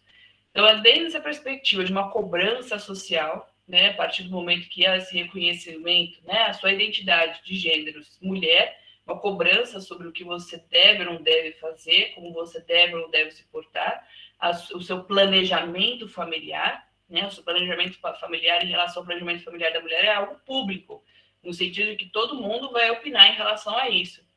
Ao mesmo tempo que, ainda que eu possa ter esse planejamento, ou esteja, entre aspas, né, de acordo com aquilo que é esperado pela sociedade, ela quer ter filhos, há também essa pressão sobre quem e quando você vai poder ser.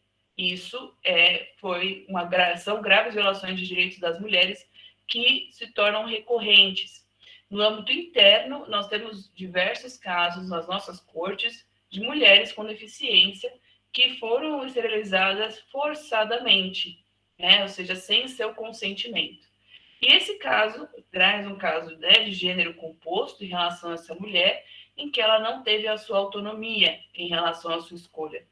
Mas, e aí, por isso, de novo, aquela provocação. Não é o caso em relação a um homem, que poderia ser um homem negro, ou pobre, ou refugiado, e passou por uma esterilização. Eu acho interessante a gente trazer uma questão científica. Enquanto a mulher ela pode engravidar e dar à luz uma vez por ano, né, ela, 9 meses, em um ano, ela não consegue dar à luz a 2. Um homem ele pode engravidar uma mulher por dia, né? E não tem esse controle em relação aos direitos sexuais e reprodutivos do homem. E causa até uma estranheza, né, quando a gente fala sobre isso. Porque é tanto essa perspectiva social, né, que os direitos sexuais e reprodutivos a gente só vai atrelar em relação às mulheres, que a gente se esquece que a gente também tem que tratar em relação aos homens. Por que em relação às mulheres há essa restrição? Nós temos visto aí, infelizmente, diversas mulheres e meninas que passam por questões de saúde pela utilização da pílula, né, anticoncepcional.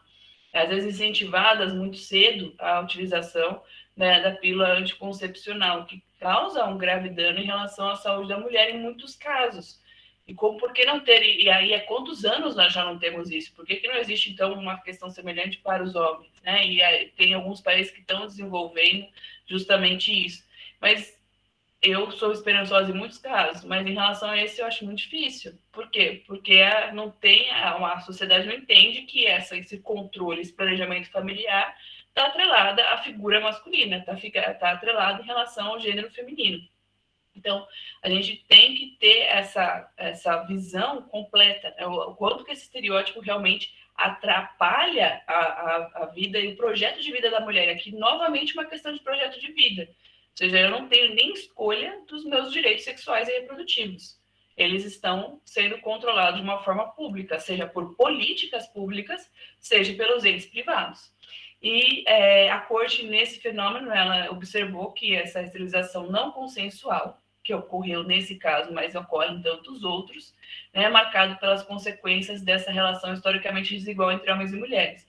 Então, eu não estou inventando a roda, não estou dizendo nada novo. A Corte Interamericana de Direitos Humanos disse justamente aquilo que eu falei para vocês, né? Então, embora essa esterilização seja um método anticoncepcional usado tanto por homens quanto por mulheres, as esterilizações não consensuais afetam de uma forma desproporcional, como eu mencionei para vocês, as mulheres. E afetam as mulheres, em particular, na sua condição social, né? E aí trazendo justamente o seu papel no planejamento reprodutivo e familiar. Então, é um precedente importante da Corte Interamericana de Direitos Humanos que trata sobre uma outra questão quando nós estamos pensando em direitos humanos das mulheres. E aí nós vamos para uma outra parte, né, da discriminação. Exato, Vitória. E você sabe, ontem eu li, foi ontem ou hoje? Foi ontem, que o número de jovens que se utilizam de camisinha tem diminuído, né? Os meninos, né, têm tido menos, entre aspas, vontade de utilizar esse método anticoncepcional, né? Não querem se utilizar esse método contraceptivo. Então, a gente tem visto um retrocesso nesse sentido, né? Ao invés de ter um avanço nesse sentido, um retrocesso, tipo, não vou utilizar, né? Não, porque eu como homem, isso tira a minha característica. Eu não sei de onde vem esse discurso, né? Que além de tudo uma questão de saúde, vai para além do planejamento familiar, é uma questão de saúde, e a gente tem visto a geração mais nova, né, indo para um caminho contrário, não no caminho de direção de conscientização sobre o direito à saúde. E quem mais sofre com isso? Mulheres, né? Novamente mulheres. Então é importante trazer esse fato também. Quem sabe a gente consegue um dia, né, para estar novamente nessa aula daqui a 10 anos e a gente está com casos aí de mudanças, né, de casos positivos, em que as consequências desses casos já tenham sido ali modificadas. Quem sabe um dia, né? E aí, trazendo essa parte de discriminação ainda em relação à mulher, aqui é o caso Velázquez versus Guatemala.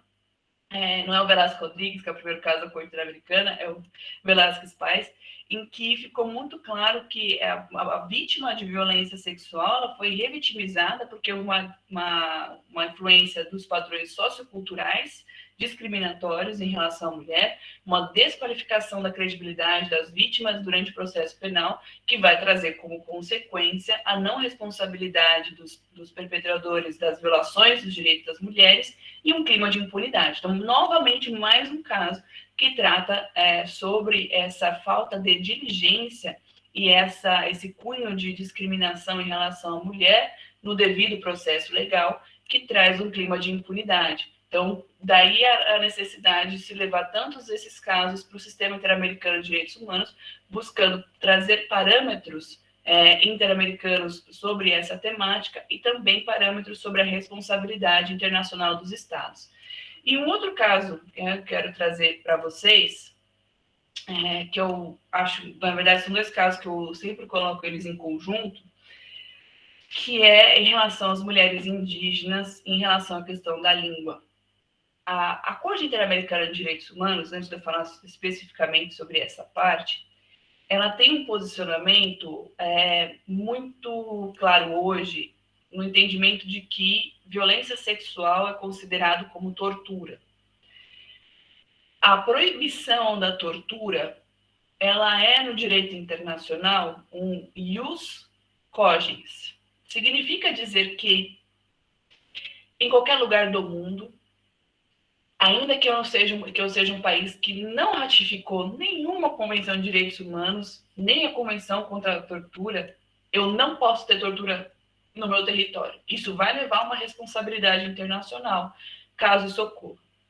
Então, tamanha gravidade do que significa essa violação de direitos, porque a tortura ela é um ato que não termina ali.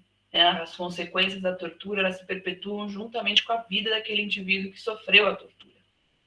E no primeiro momento a corte não entendia que violência sexual ela era considerada como tortura, mas a partir de alguns casos a corte muda o seu entendimento e firma o seu entendimento que a violência sexual é uma tortura, é equivalente à tortura. Por quê?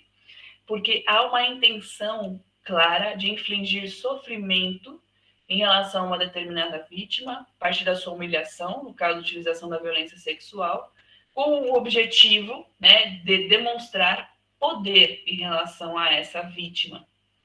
E o caso Fernandes Ortega e Rosendo Cantu são casos em que houve essa violação por agentes de Estado, são duas mulheres indígenas que não tinham fluência na língua espanhola.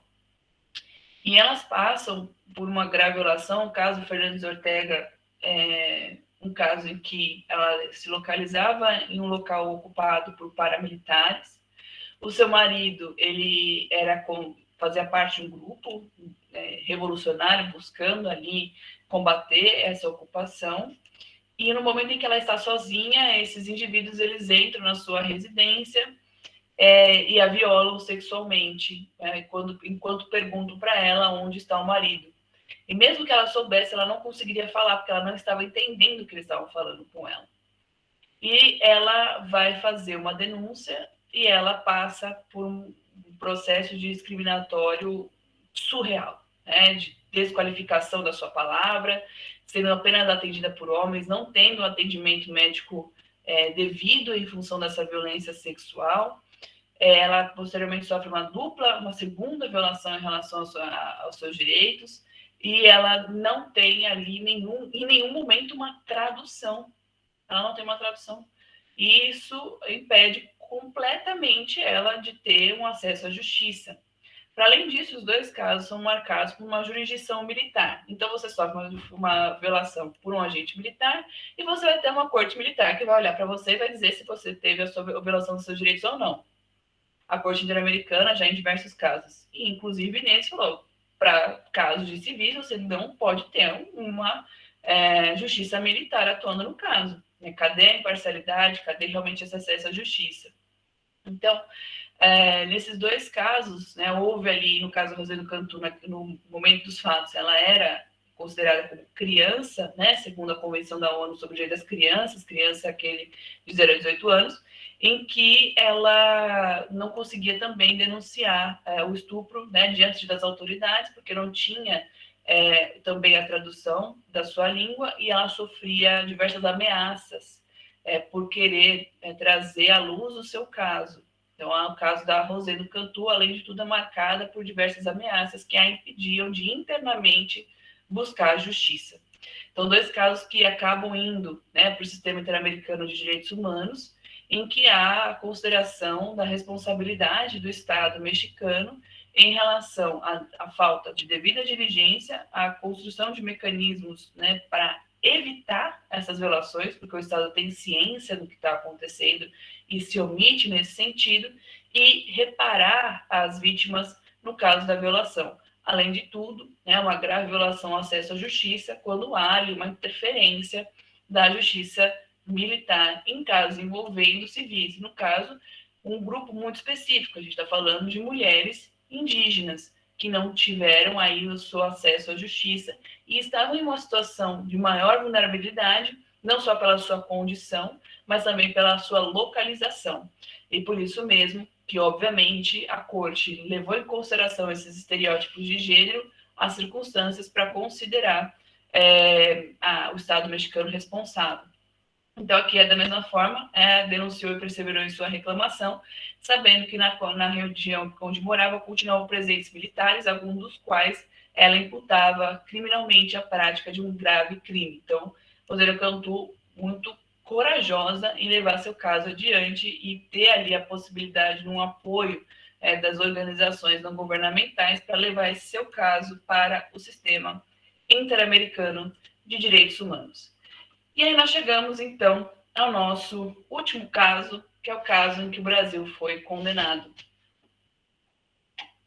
Mais um caso que o Brasil foi condenado, né? Caso mais recente, que é o caso Márcia Barbosa versus Brasil, em que, novamente, nós tivemos aí uma questão de gênero, né, na sua interseccionalidade, em que a senhora Márcia Barbosa, uma jovem, no caso, né, ela foi morta, uma questão de feminicídio. Então, novamente, a Corte Interamericana de Direitos Humanos se pronuncia em relação a um caso de feminicídio e que havia uma questão de imunidade parlamentar que evitava com que houvesse uma resposta no âmbito interno. E a grande questão era o quanto que a imunidade parlamentar poderia ser aí um impedimento para que houvesse uma reparação à grave violação de direitos humanos. Como era um muro a ser aí, né, superado quando a gente pensa em graves violações de direitos humanos. A questão, né, do caso é um caso que demorou, né, muito tempo, entre o momento que se apresentou a comissão e a decisão final, mais de 21 anos. Márcia Barbosa, ela foi morta, né, de uma forma muito cruel, por parte de um então ex-deputado, né, Aércio Pereira de Lima, que falece e nunca responde pelos crimes cometidos contra Márcia Barbosa. Ela era uma estudante paraibana, afrodescendente, em situação de vulnerabilidade econômica, né, e aos 20 anos ela foi vítima de homicídio, feminicídio. E ele a sufoca até a sua morte e, posteriormente, deixa e utiliza de cúmplices para levar o corpo para ser ocultado, e houve ali uma clara falha e omissão na devida diligência, né, na parte da investigação, e quando essa investigação efetivamente ocorre, havia a questão da imunidade parlamentar que impedia com que houvesse realmente a criminalização desses indivíduos que estavam envolvidos no caso Márcia Barbosa. Para além desse ponto, chama atenção, né, quando a gente pensa nessa devida diligência e quando a gente pensa nessa perpetuação das violações, quanto mais tempo se demora, né, para ter uma devida investigação, para colher depoimentos, mais difícil vai ser você construir o seu caso. Isso é fato, né? Isso é uma questão de direito penal mesmo. Você precisa agir de uma forma rápida, senão você vai perder provas, não você vai perder informações. Então, essa falta de diligência, ela não é inocente, entre aspas. Ela é proposital em diversos sentidos, não só porque ela é carregada, né, pelo estereótipo de gênero, mas também porque se sabe que quanto mais se demora, menos chance de se encontrar aqueles envolvidos no crime será. Então, isso ocorre, a gente vê no caso Gonzalez e outros versus México, como no caso Márcia Barbosa versus Brasil. Então, aqui o caso ele ganha importância e é por conta de ser um feminicídio, por conta da questão de gênero da senhora Márcia Barbosa e também em função dessa imunidade parlamentar em um contexto de violência de gênero. Então, é possível se considerar a imunidade parlamentar quando a gente está diante de uma violência de gênero? E aí, isso impedindo com que haja a possibilidade de um acesso à justiça. E a Corte novamente se pronuncia nesse caso, dizendo que estamos sim diante, né, de um emprego de estereótipos de gênero no processo penal e que isso vai impedir com que haja o devido processo legal, o acesso à justiça, que se construa mecanismos de reparação e não repetição quando nós estamos diante de violência de gênero. Então, essa recente condenação no Brasil ainda vai trazer muitos pontos, né, porque o caso no sistema interamericano, quando a gente fala de corte interamericana, ele só encerra quando há o cumprimento total da decisão. Até o momento do cumprimento total, a gente está diante, né, dos mecanismos de monitoramento dessa decisão e, posteriormente, a gente vai ver como que isso vai ser incorporado internamente. A professora Melina Fachin foi contratada como uma perita para tratar sobre o caso, em especial para falar sobre como funciona a questão da imunidade parlamentar no Brasil. Então, o perigo que é ter um instituto em um contexto, né, de graves violações de direitos humanos, em um contexto de violação dos direitos das mulheres, e isso sendo impeditivo da reparação em relação a esse direito. Mas ainda, né, somado a essa falta de devida diligência, carregada, né, pelos estereótipos de gênero, nós vemos a perpetuação dessas violações. Então, o Sistema Interamericano de Direitos Humanos, ele vai trazer para nós, juntamente com esses casos que nós vimos, então eu sei que foi bastante coisa, né, que nós vimos desde o caso da Jéssica até o mais recente caso, que é o caso da Márcia Barbosa versus Brasil, em que há um ponto comum em todos esses casos, né, que a violação não ocorreu simplesmente por ocorrer, né? Estamos diante de um contexto de violação, estamos no contexto de países em desenvolvimento, que tem questões graves de violação de direitos humanos. Não, eles ocorreram por ter estereótipos de gênero, por ter um estereótipo de gênero por trás, seja nos direitos sexuais e reprodutivos, seja na perspectiva de uma imunidade parlamentar e a sua falta de investigação. Esses casos, além de tudo, são casos que chegaram ao sistema interamericano por não terem tido uma resposta no âmbito interno. A gente viu no começo da aula que eu só vou poder me utilizar do sistema interamericano de direitos humanos quando internamente eu não tiver uma resposta ou for impedido de ter uma resposta, né, de ter o acesso à justiça no âmbito interno.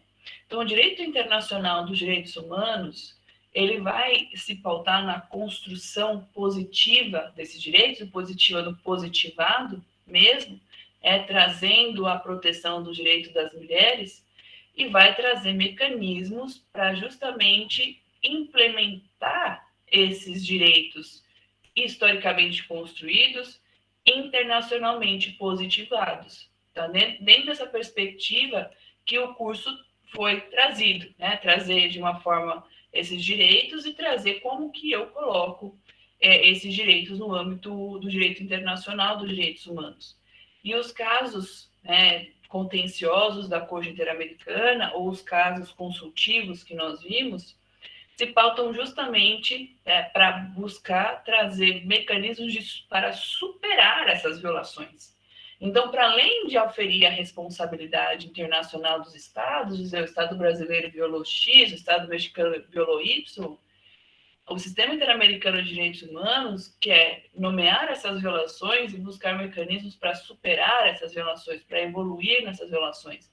Então, por isso mesmo, uma decisão da Corte Interamericana de Direitos Humanos, ela, na minha concepção, que os europeus não me ouçam, ela é muito melhor do que uma decisão da Corte Europeia. Por quê? Porque a Corte Europeia ela tem um outro mecanismo, ela é importantíssima também, etc., mas ela vai ser muito mais focada naquela perspectiva de reparação e indenização que a gente tem. O Estado X, ele tem ali que reparar o direito do fulano de tal por conta disso, disso, disso.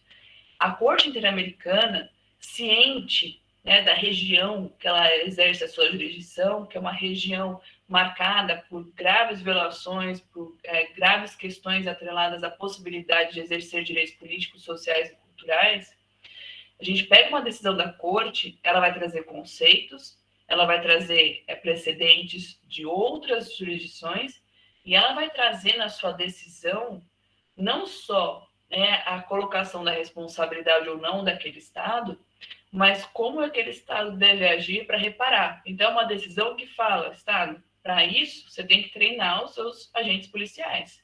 Para isso, você precisa ter políticas públicas nesse sentido. Para isso, você precisa ter educação sobre gênero, igualdade de meninos e meninas, de homens e mulheres, dentro das escolas. Para você superar isso, você tem que ter uma investigação. Então, os casos que chegam no Sistema Interamericano de Direitos Humanos, eles sempre vão ter um caráter dúplice em relação às vítimas. Por que eu digo isso? Vamos pegar o caso Maria da Penha. A Maria da Penha, ela não estava só se representando. Ela não estava só trazendo a grave violação de direitos humanos que a senhora Maria da Penha sofreu, mas ela estava representando todas as penhas que nós temos no Brasil. É justamente por isso, porque o direito internacional de direitos humanos, e em específico o Sistema Interamericano de Direitos Humanos, tem esse caráter do impacto transformador. Ou seja, eu tenho que reparar aquela vítima em específico, vamos pegar a Vicky Hernandes, a mulher trans, mas a Vicky Hernandes está representando todas as Vicks em Honduras, todas as mulheres trans que têm os seus direitos violados pura e exclusivamente por ser uma mulher trans em um determinado país que não reconhece os seus direitos. Então, para isso, eu preciso ter um impacto transformador que vem do internacional para o interno. Então, quando a gente analisa esses casos, como eu me trouxe aqui para vocês, nós temos que trazer à luz, justamente esse conhecimento, esse debate. A minha perspectiva aqui com vocês hoje, eu sei que talvez eu tenha trazido muitas informações, mas era justamente para a gente refletir a partir dos casos, primeiramente, o que cada caso significou quando a gente está endereçando uma determinada violação dos direitos das mulheres, mas também pensar como que há o impacto desse direito internacional dos direitos humanos no âmbito interno, o impacto real que a gente vê, e como a gente pode melhorar esse impacto, como a gente pode incorporar esse impacto nas nossas políticas públicas, nas nossas petições, nas nossas decisões e assim por diante. Porque, para além de tudo isso, o que a gente também percebe é que essa realidade de graves violações dos direitos das mulheres, de impedimento de acesso à justiça, é uma coisa que marca diversos países. Então, por que não aprender com a lição daqueles que estão passando pelas mesmas dificuldades de implementação desses parâmetros do direito internacional de direitos humanos? Há ainda a necessidade de trazer visibilidade para várias causas das mulheres. Isso justamente com esses feminismos plurais que nós temos. Então, há uma necessidade de tratar muito mais em relação às mulheres com deficiência, às mulheres idosas, A gente é uma sociedade muito marcada pelo etarismo, muito marcada por diversas discriminações que vão estar atreladas aos estereótipos de gênero. Então, feito toda essa reflexão a partir dos casos que eu trouxe aqui para vocês, e de novo, não trouxe todos os casos do sistema interamericano, é impossível trazer todos os casos do sistema interamericano para falar em 2 horas com vocês. Queria passar a palavra para vocês, para as perguntas de vocês, deixar esses minutinhos finais para a gente poder conversar, dialogar. Então, ou levantar a mão ou colocar no chat, eu deixo aqui os meus contatos, Pode falar, Marina. Olá, bom dia. Bom dia. Primeiro, gostaria de agradecer a exposição, as reflexões que a professora trouxe, né, na quarta e hoje. E queria perguntar à senhora em relação a esse último ponto que a senhora falou sobre as garantias de não repetição, e também fazendo uma comparação com o Tribunal Europeu, porque o Tribunal Europeu também vem adotando as medidas gerais, né, em relação principalmente às sentenças piloto, com esse intuito de modificar e evitar violações sistemáticas e estruturais futuramente.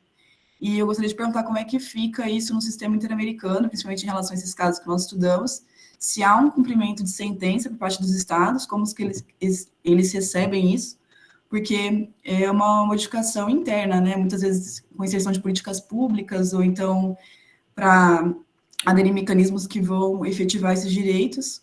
E eu gostaria de perguntar à senhora em relação a isso, por favor. Maravilha. Obrigada, Marina, pela pergunta, que eu sei que é parte dos seus estudos, né, na pós-graduação. Então, acho que é importante a gente trazer essa divisão, que o sistema europeu ele tem um mecanismo chamado margem de apreciação, que o sistema interamericano não tem, que é justamente essa possibilidade de identificar a violação, responsabilizar o Estado, mas trazer essa margem de apreciação, ou seja, como que esse Estado vai poder reparar esse direito que ele violou pela sua ação ou pela sua omissão. Ao mesmo tempo que o sistema europeu também tem percebido que essa ampla margem de apreciação vai trazer, às vezes, um impedimento para que esses direitos realmente sejam reparados. Bom, cada estado vai interpretar de um jeito e aí vai falar, vou dar R$1.000, 1.000 aqui, e o outro vai falar, vou construir uma escola e assim por diante. Então, continuar nessa perspectiva da margem de apreciação, mas trazendo uma diretriz maior, né? O sistema europeu ele tem um significado importantíssimo na proteção dos direitos humanos, sendo o primeiro desde 1950 e pioneiro na interpretação do seu próprio instrumento, né? O sistema europeu, na Convenção Europeia de Direitos Humanos, por exemplo, nós não temos a proteção do meio ambiente como um direito humano, ao mesmo tempo que foi uma Corte Internacional de Direitos Humanos pioneira em falar sobre a proteção do meio ambiente como um direito humano, porque ela conseguiu fazer essa interpretação da própria convenção nesse sentido. O sistema interamericano, por outro lado, ele não traz essa perspectiva de margem de apreciação, ele sempre foi muito pautado em trazer como e quando o Estado deve reparar, por isso que o seu mecanismo de segmento da implementação das petições dos casos, ele é mais extenso e longo mesmo, porque ele trata do princípio da reparação integral, que é um princípio do direito internacional dos direitos humanos, e isso se refletindo nas suas decisões. Então, por exemplo, né, a gente pegar os casos do sistema interamericano, na Corte Interamericana, que eu tenho uma decisão juridicamente vinculante, ao momento que se identifica a violação, ele vai trazer essa perspectiva dupla que falei. Então, eu vou pensar na vítima, então, reparação, tratamento em relação ao caso Atala-Rifo, tratamento médico, acompanhamento psicológico das vítimas, justamente uma inserção na escola, uma reparação econômica em relação ao senhor Atala, mas pensando em todas as Atalas que podem ser afetadas por essa política de Estado que tem um viés discriminatório. Então, ter ali um treinamento em relação aos seus agentes públicos, ter ali uma educação em relação a direitos sexuais e reprodutivos das mulheres e assim por diante, pensando numa concepção sempre da vítima para o global, né? O sistema interamericano traz isso de uma forma muito mais clara. O sistema europeu, ele traz mais uma visão do todo para o principal, que seria essa vítima que entrou no sistema europeu de direitos humanos. Então, são várias as comparações que a gente pode fazer entre o sistema europeu e o sistema interamericano, de novo. Gosto muito dos dois, o sistema interamericano é o nosso, né? Então defendo com mais unhas e dentes dessa perspectiva, mas eu acho que da conjuntura socioeconômica que a região vive, o padrão de resposta a partir das decisões da Corte Interamericana de Direitos Humanos, elas se mostram muito próprias e efetivas. E aí esse mecanismo de segmento das petições vai ser justamente uma retroalimentação, né, para poder arquivar esse caso. Retroalimentação no seguinte sentido: então, os peticionários vão enviar informações, né? O Estado está seguindo ou não, e o Estado também vai levar informações. Estou seguindo com a diretriz XYZ, já cumpri dos 15 mecanismos de reparação em que eu fui condenado, já cumpri 10. Então, trazendo essas informações e esse relatório da Corte Interamericana de Direitos Humanos também vai ser exposto na Assembleia Geral da OEA. Então, eu tenho aquele public shaming também, que é um dos mecanismos utilizados para visibilidade quando a gente está pensando em graves violações de direitos humanos. Então, não sei se respondi sua questão. Sim? Maravilha. Outras dúvidas?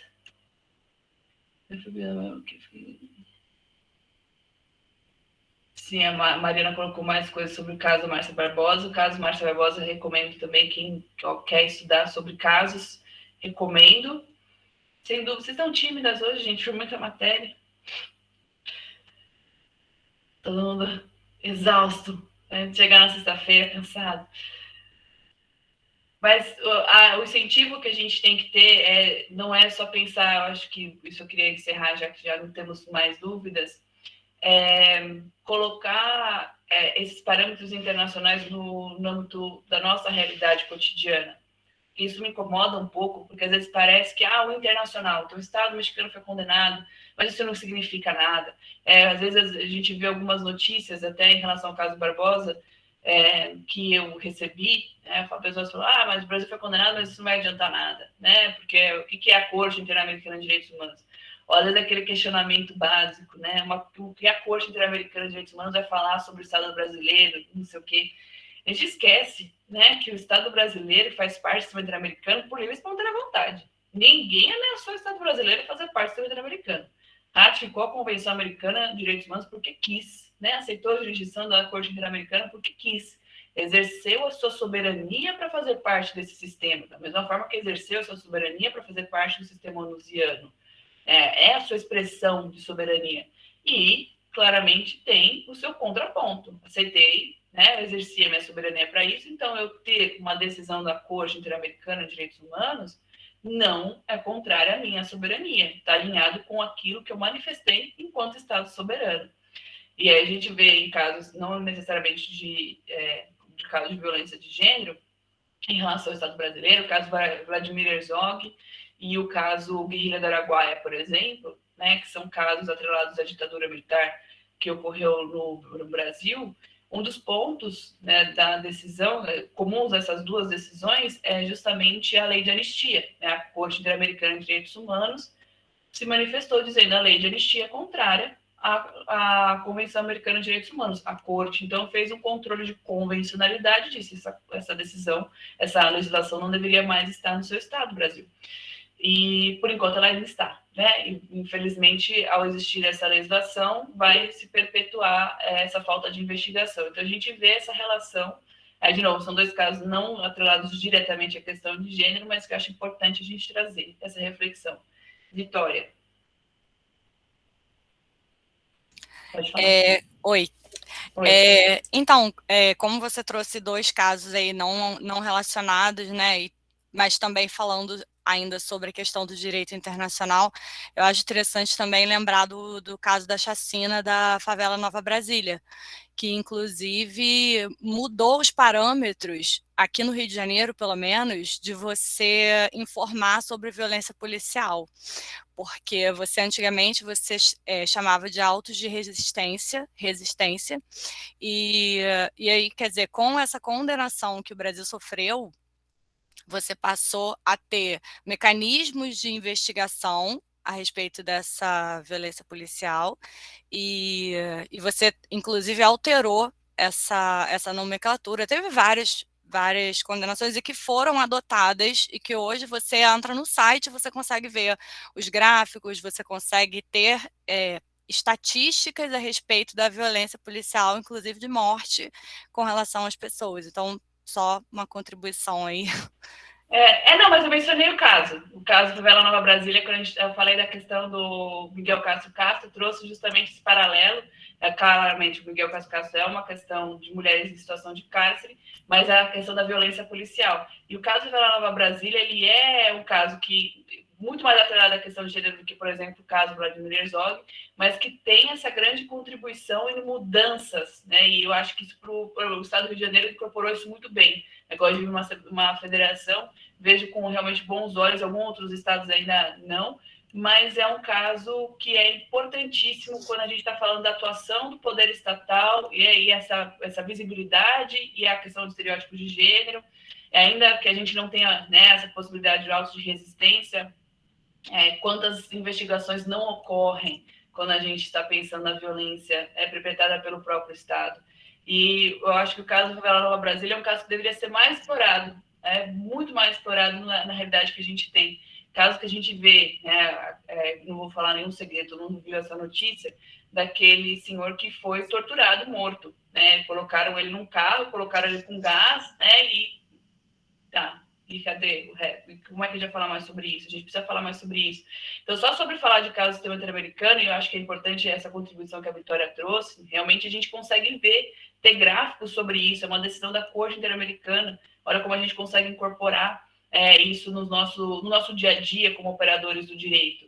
Então, obrigada pela contribuição, Vitória, eu acho isso excelente, a gente tem que trazer isso. Gosto muito quando alguém traz, eu já vi isso acontecendo, né? Eu gosto muito de eu sei que realmente tem esse impacto, porque a gente pode ver isso no dia a dia, desde a Agenda 2030 da ONU, até decisões da Corte Interamericana de Direitos Humanos no nosso dia a dia. Orlando Sabino, o trabalho cometido com claras orientações de racismo. Os militares, depois de assassinarem várias pessoas da Guerrilha do Araguaia, encontraram como culpado o cidadão Orlando Sabino. São tantos casos, né, gente? Infelizmente. E aí, uma vez eu li um texto que eu nunca mais achei, que era de uma pessoa, um autor dizendo que era fim do sistema interamericano de direitos humanos. Que a gente já estava em um esquema, uma situação política e econômica da região, que a gente não mais precisava de uma Corte Interamericana de Direitos Humanos. Nunca vi uma acepção tão equivocada. Né? A gente precisa e vai continuar precisando por um bom tempo. E é importante que a gente tenha, né, esse parâmetro, essa luz no fim do túnel para a gente poder caminhar até ela. O próprio sistema interamericano evoluindo e tendo várias fases nesse sentido. Mas queria agradecer a contribuição de todos e todas, que perguntaram, aí no caso, mais especificamente a Maria, a Vitória e a Marina, que eu vi, a Carinha, né, que fizeram as perguntas, fizeram as contribuições, trouxeram as vivências práticas. Eu não sei, Vitória, você trabalha em alguma organização, no acadêmico? Não, ainda não, infelizmente, mas o meu trabalho de conclusão de curso foi sobre a letalidade policial e sobre a violência policial, e eu estudei esse caso da chacina da Favela Nova Brasília, e eu me interesso muito pelo direito internacional, e aí por isso que eu estou aí um pouco atualizada a respeito disso.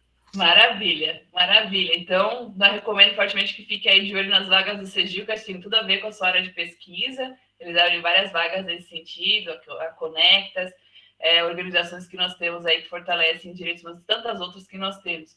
Mas, realmente, obrigada pela contribuição. Eu acho importante ter mais gente sempre estudando essa parte, compartilhando seu conhecimento. E eu espero que, de alguma forma, o curso é um curso curto, então dá para a gente trazer todos os pontos que eu gostaria, que a gente poderia tratar sobre o sistema interamericano, mas também tratar sobre a questão de gênero, na sua interseccionalidade, nos feminismos, justamente refletir o quanto nós temos, né, de discriminação social e quanto que isso continua perpetuando tantas violações.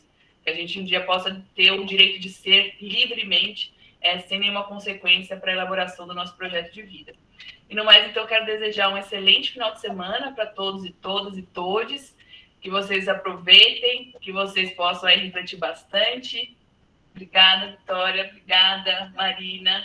Muito obrigada, viu? Foi excelente o curso, a gente cada vez aprendendo, tendo novas ideias, novos, como fala, pesquisas, né? Porque vocês vão falando, a gente vai procurando saber mais, pesquisando mais, para poder trabalhar, ajudar no que a gente puder, né? Porque tem muito trabalho a fazer. Muito trabalho a fazer. E que a gente continue nessa corrente do bem, né? Que sejamos mais pontos que paredes. Isso Muda mesmo. das paredes. A gente precisa construir pontos se a gente quiser fazer alguma mudança. E muita educação, né? Desde os pequenininhos, quando vão começando a falar, você já tem que começar a educar muito para que haja uma nova geração com uma educação em todos os aspectos, né? Porque é muito, não seria simples se a gente educasse desde pequeno.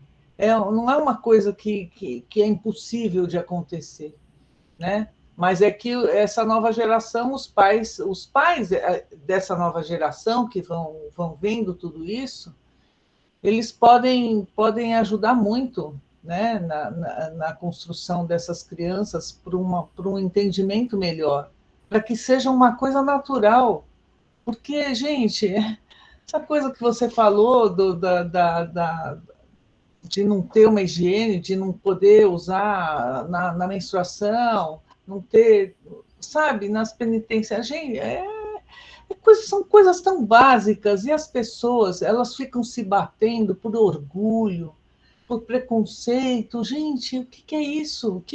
O que vai fazer? Seriam resoluções, até, vamos dizer, simples, se houvesse amor, empatia, porque é isso que a gente precisa na vida para que a gente melhore. É isso, né? Com certeza, com Mas certeza. vamos chegar lá, se Deus quiser. Exato. Vamos chegar lá. Aos poucos a gente vai chegar. O que me deixou mais assustada, eu li o Conto de Aia, tem a série, mas eu li o Conto de Aia e o segundo livro do Conto de Aia. E o mais impressionante é saber que aquilo é uma realidade e pode continuar sendo uma realidade durante muito tempo, né? Que a gente não chegue nesse extremo. Mas, infelizmente, às vezes eu acho que a gente já chegou. Então, é querer, né? É o querer. Então, quem nunca leu o Conto de Aia, leia o Conto de Aia, e depois o segundo livro, o Conto de Aia, que é o Testamento, maravilhoso. Literatura também ajuda a gente a entender o direito sempre. Mas é isso, gente. Então, bom almoço para vocês, bom final de semana, até uma próxima. Muito obrigada. Obrigada por tudo. Muito obrigada, tchau, gente. Tchau, gente. Tchau, até a próxima. Até.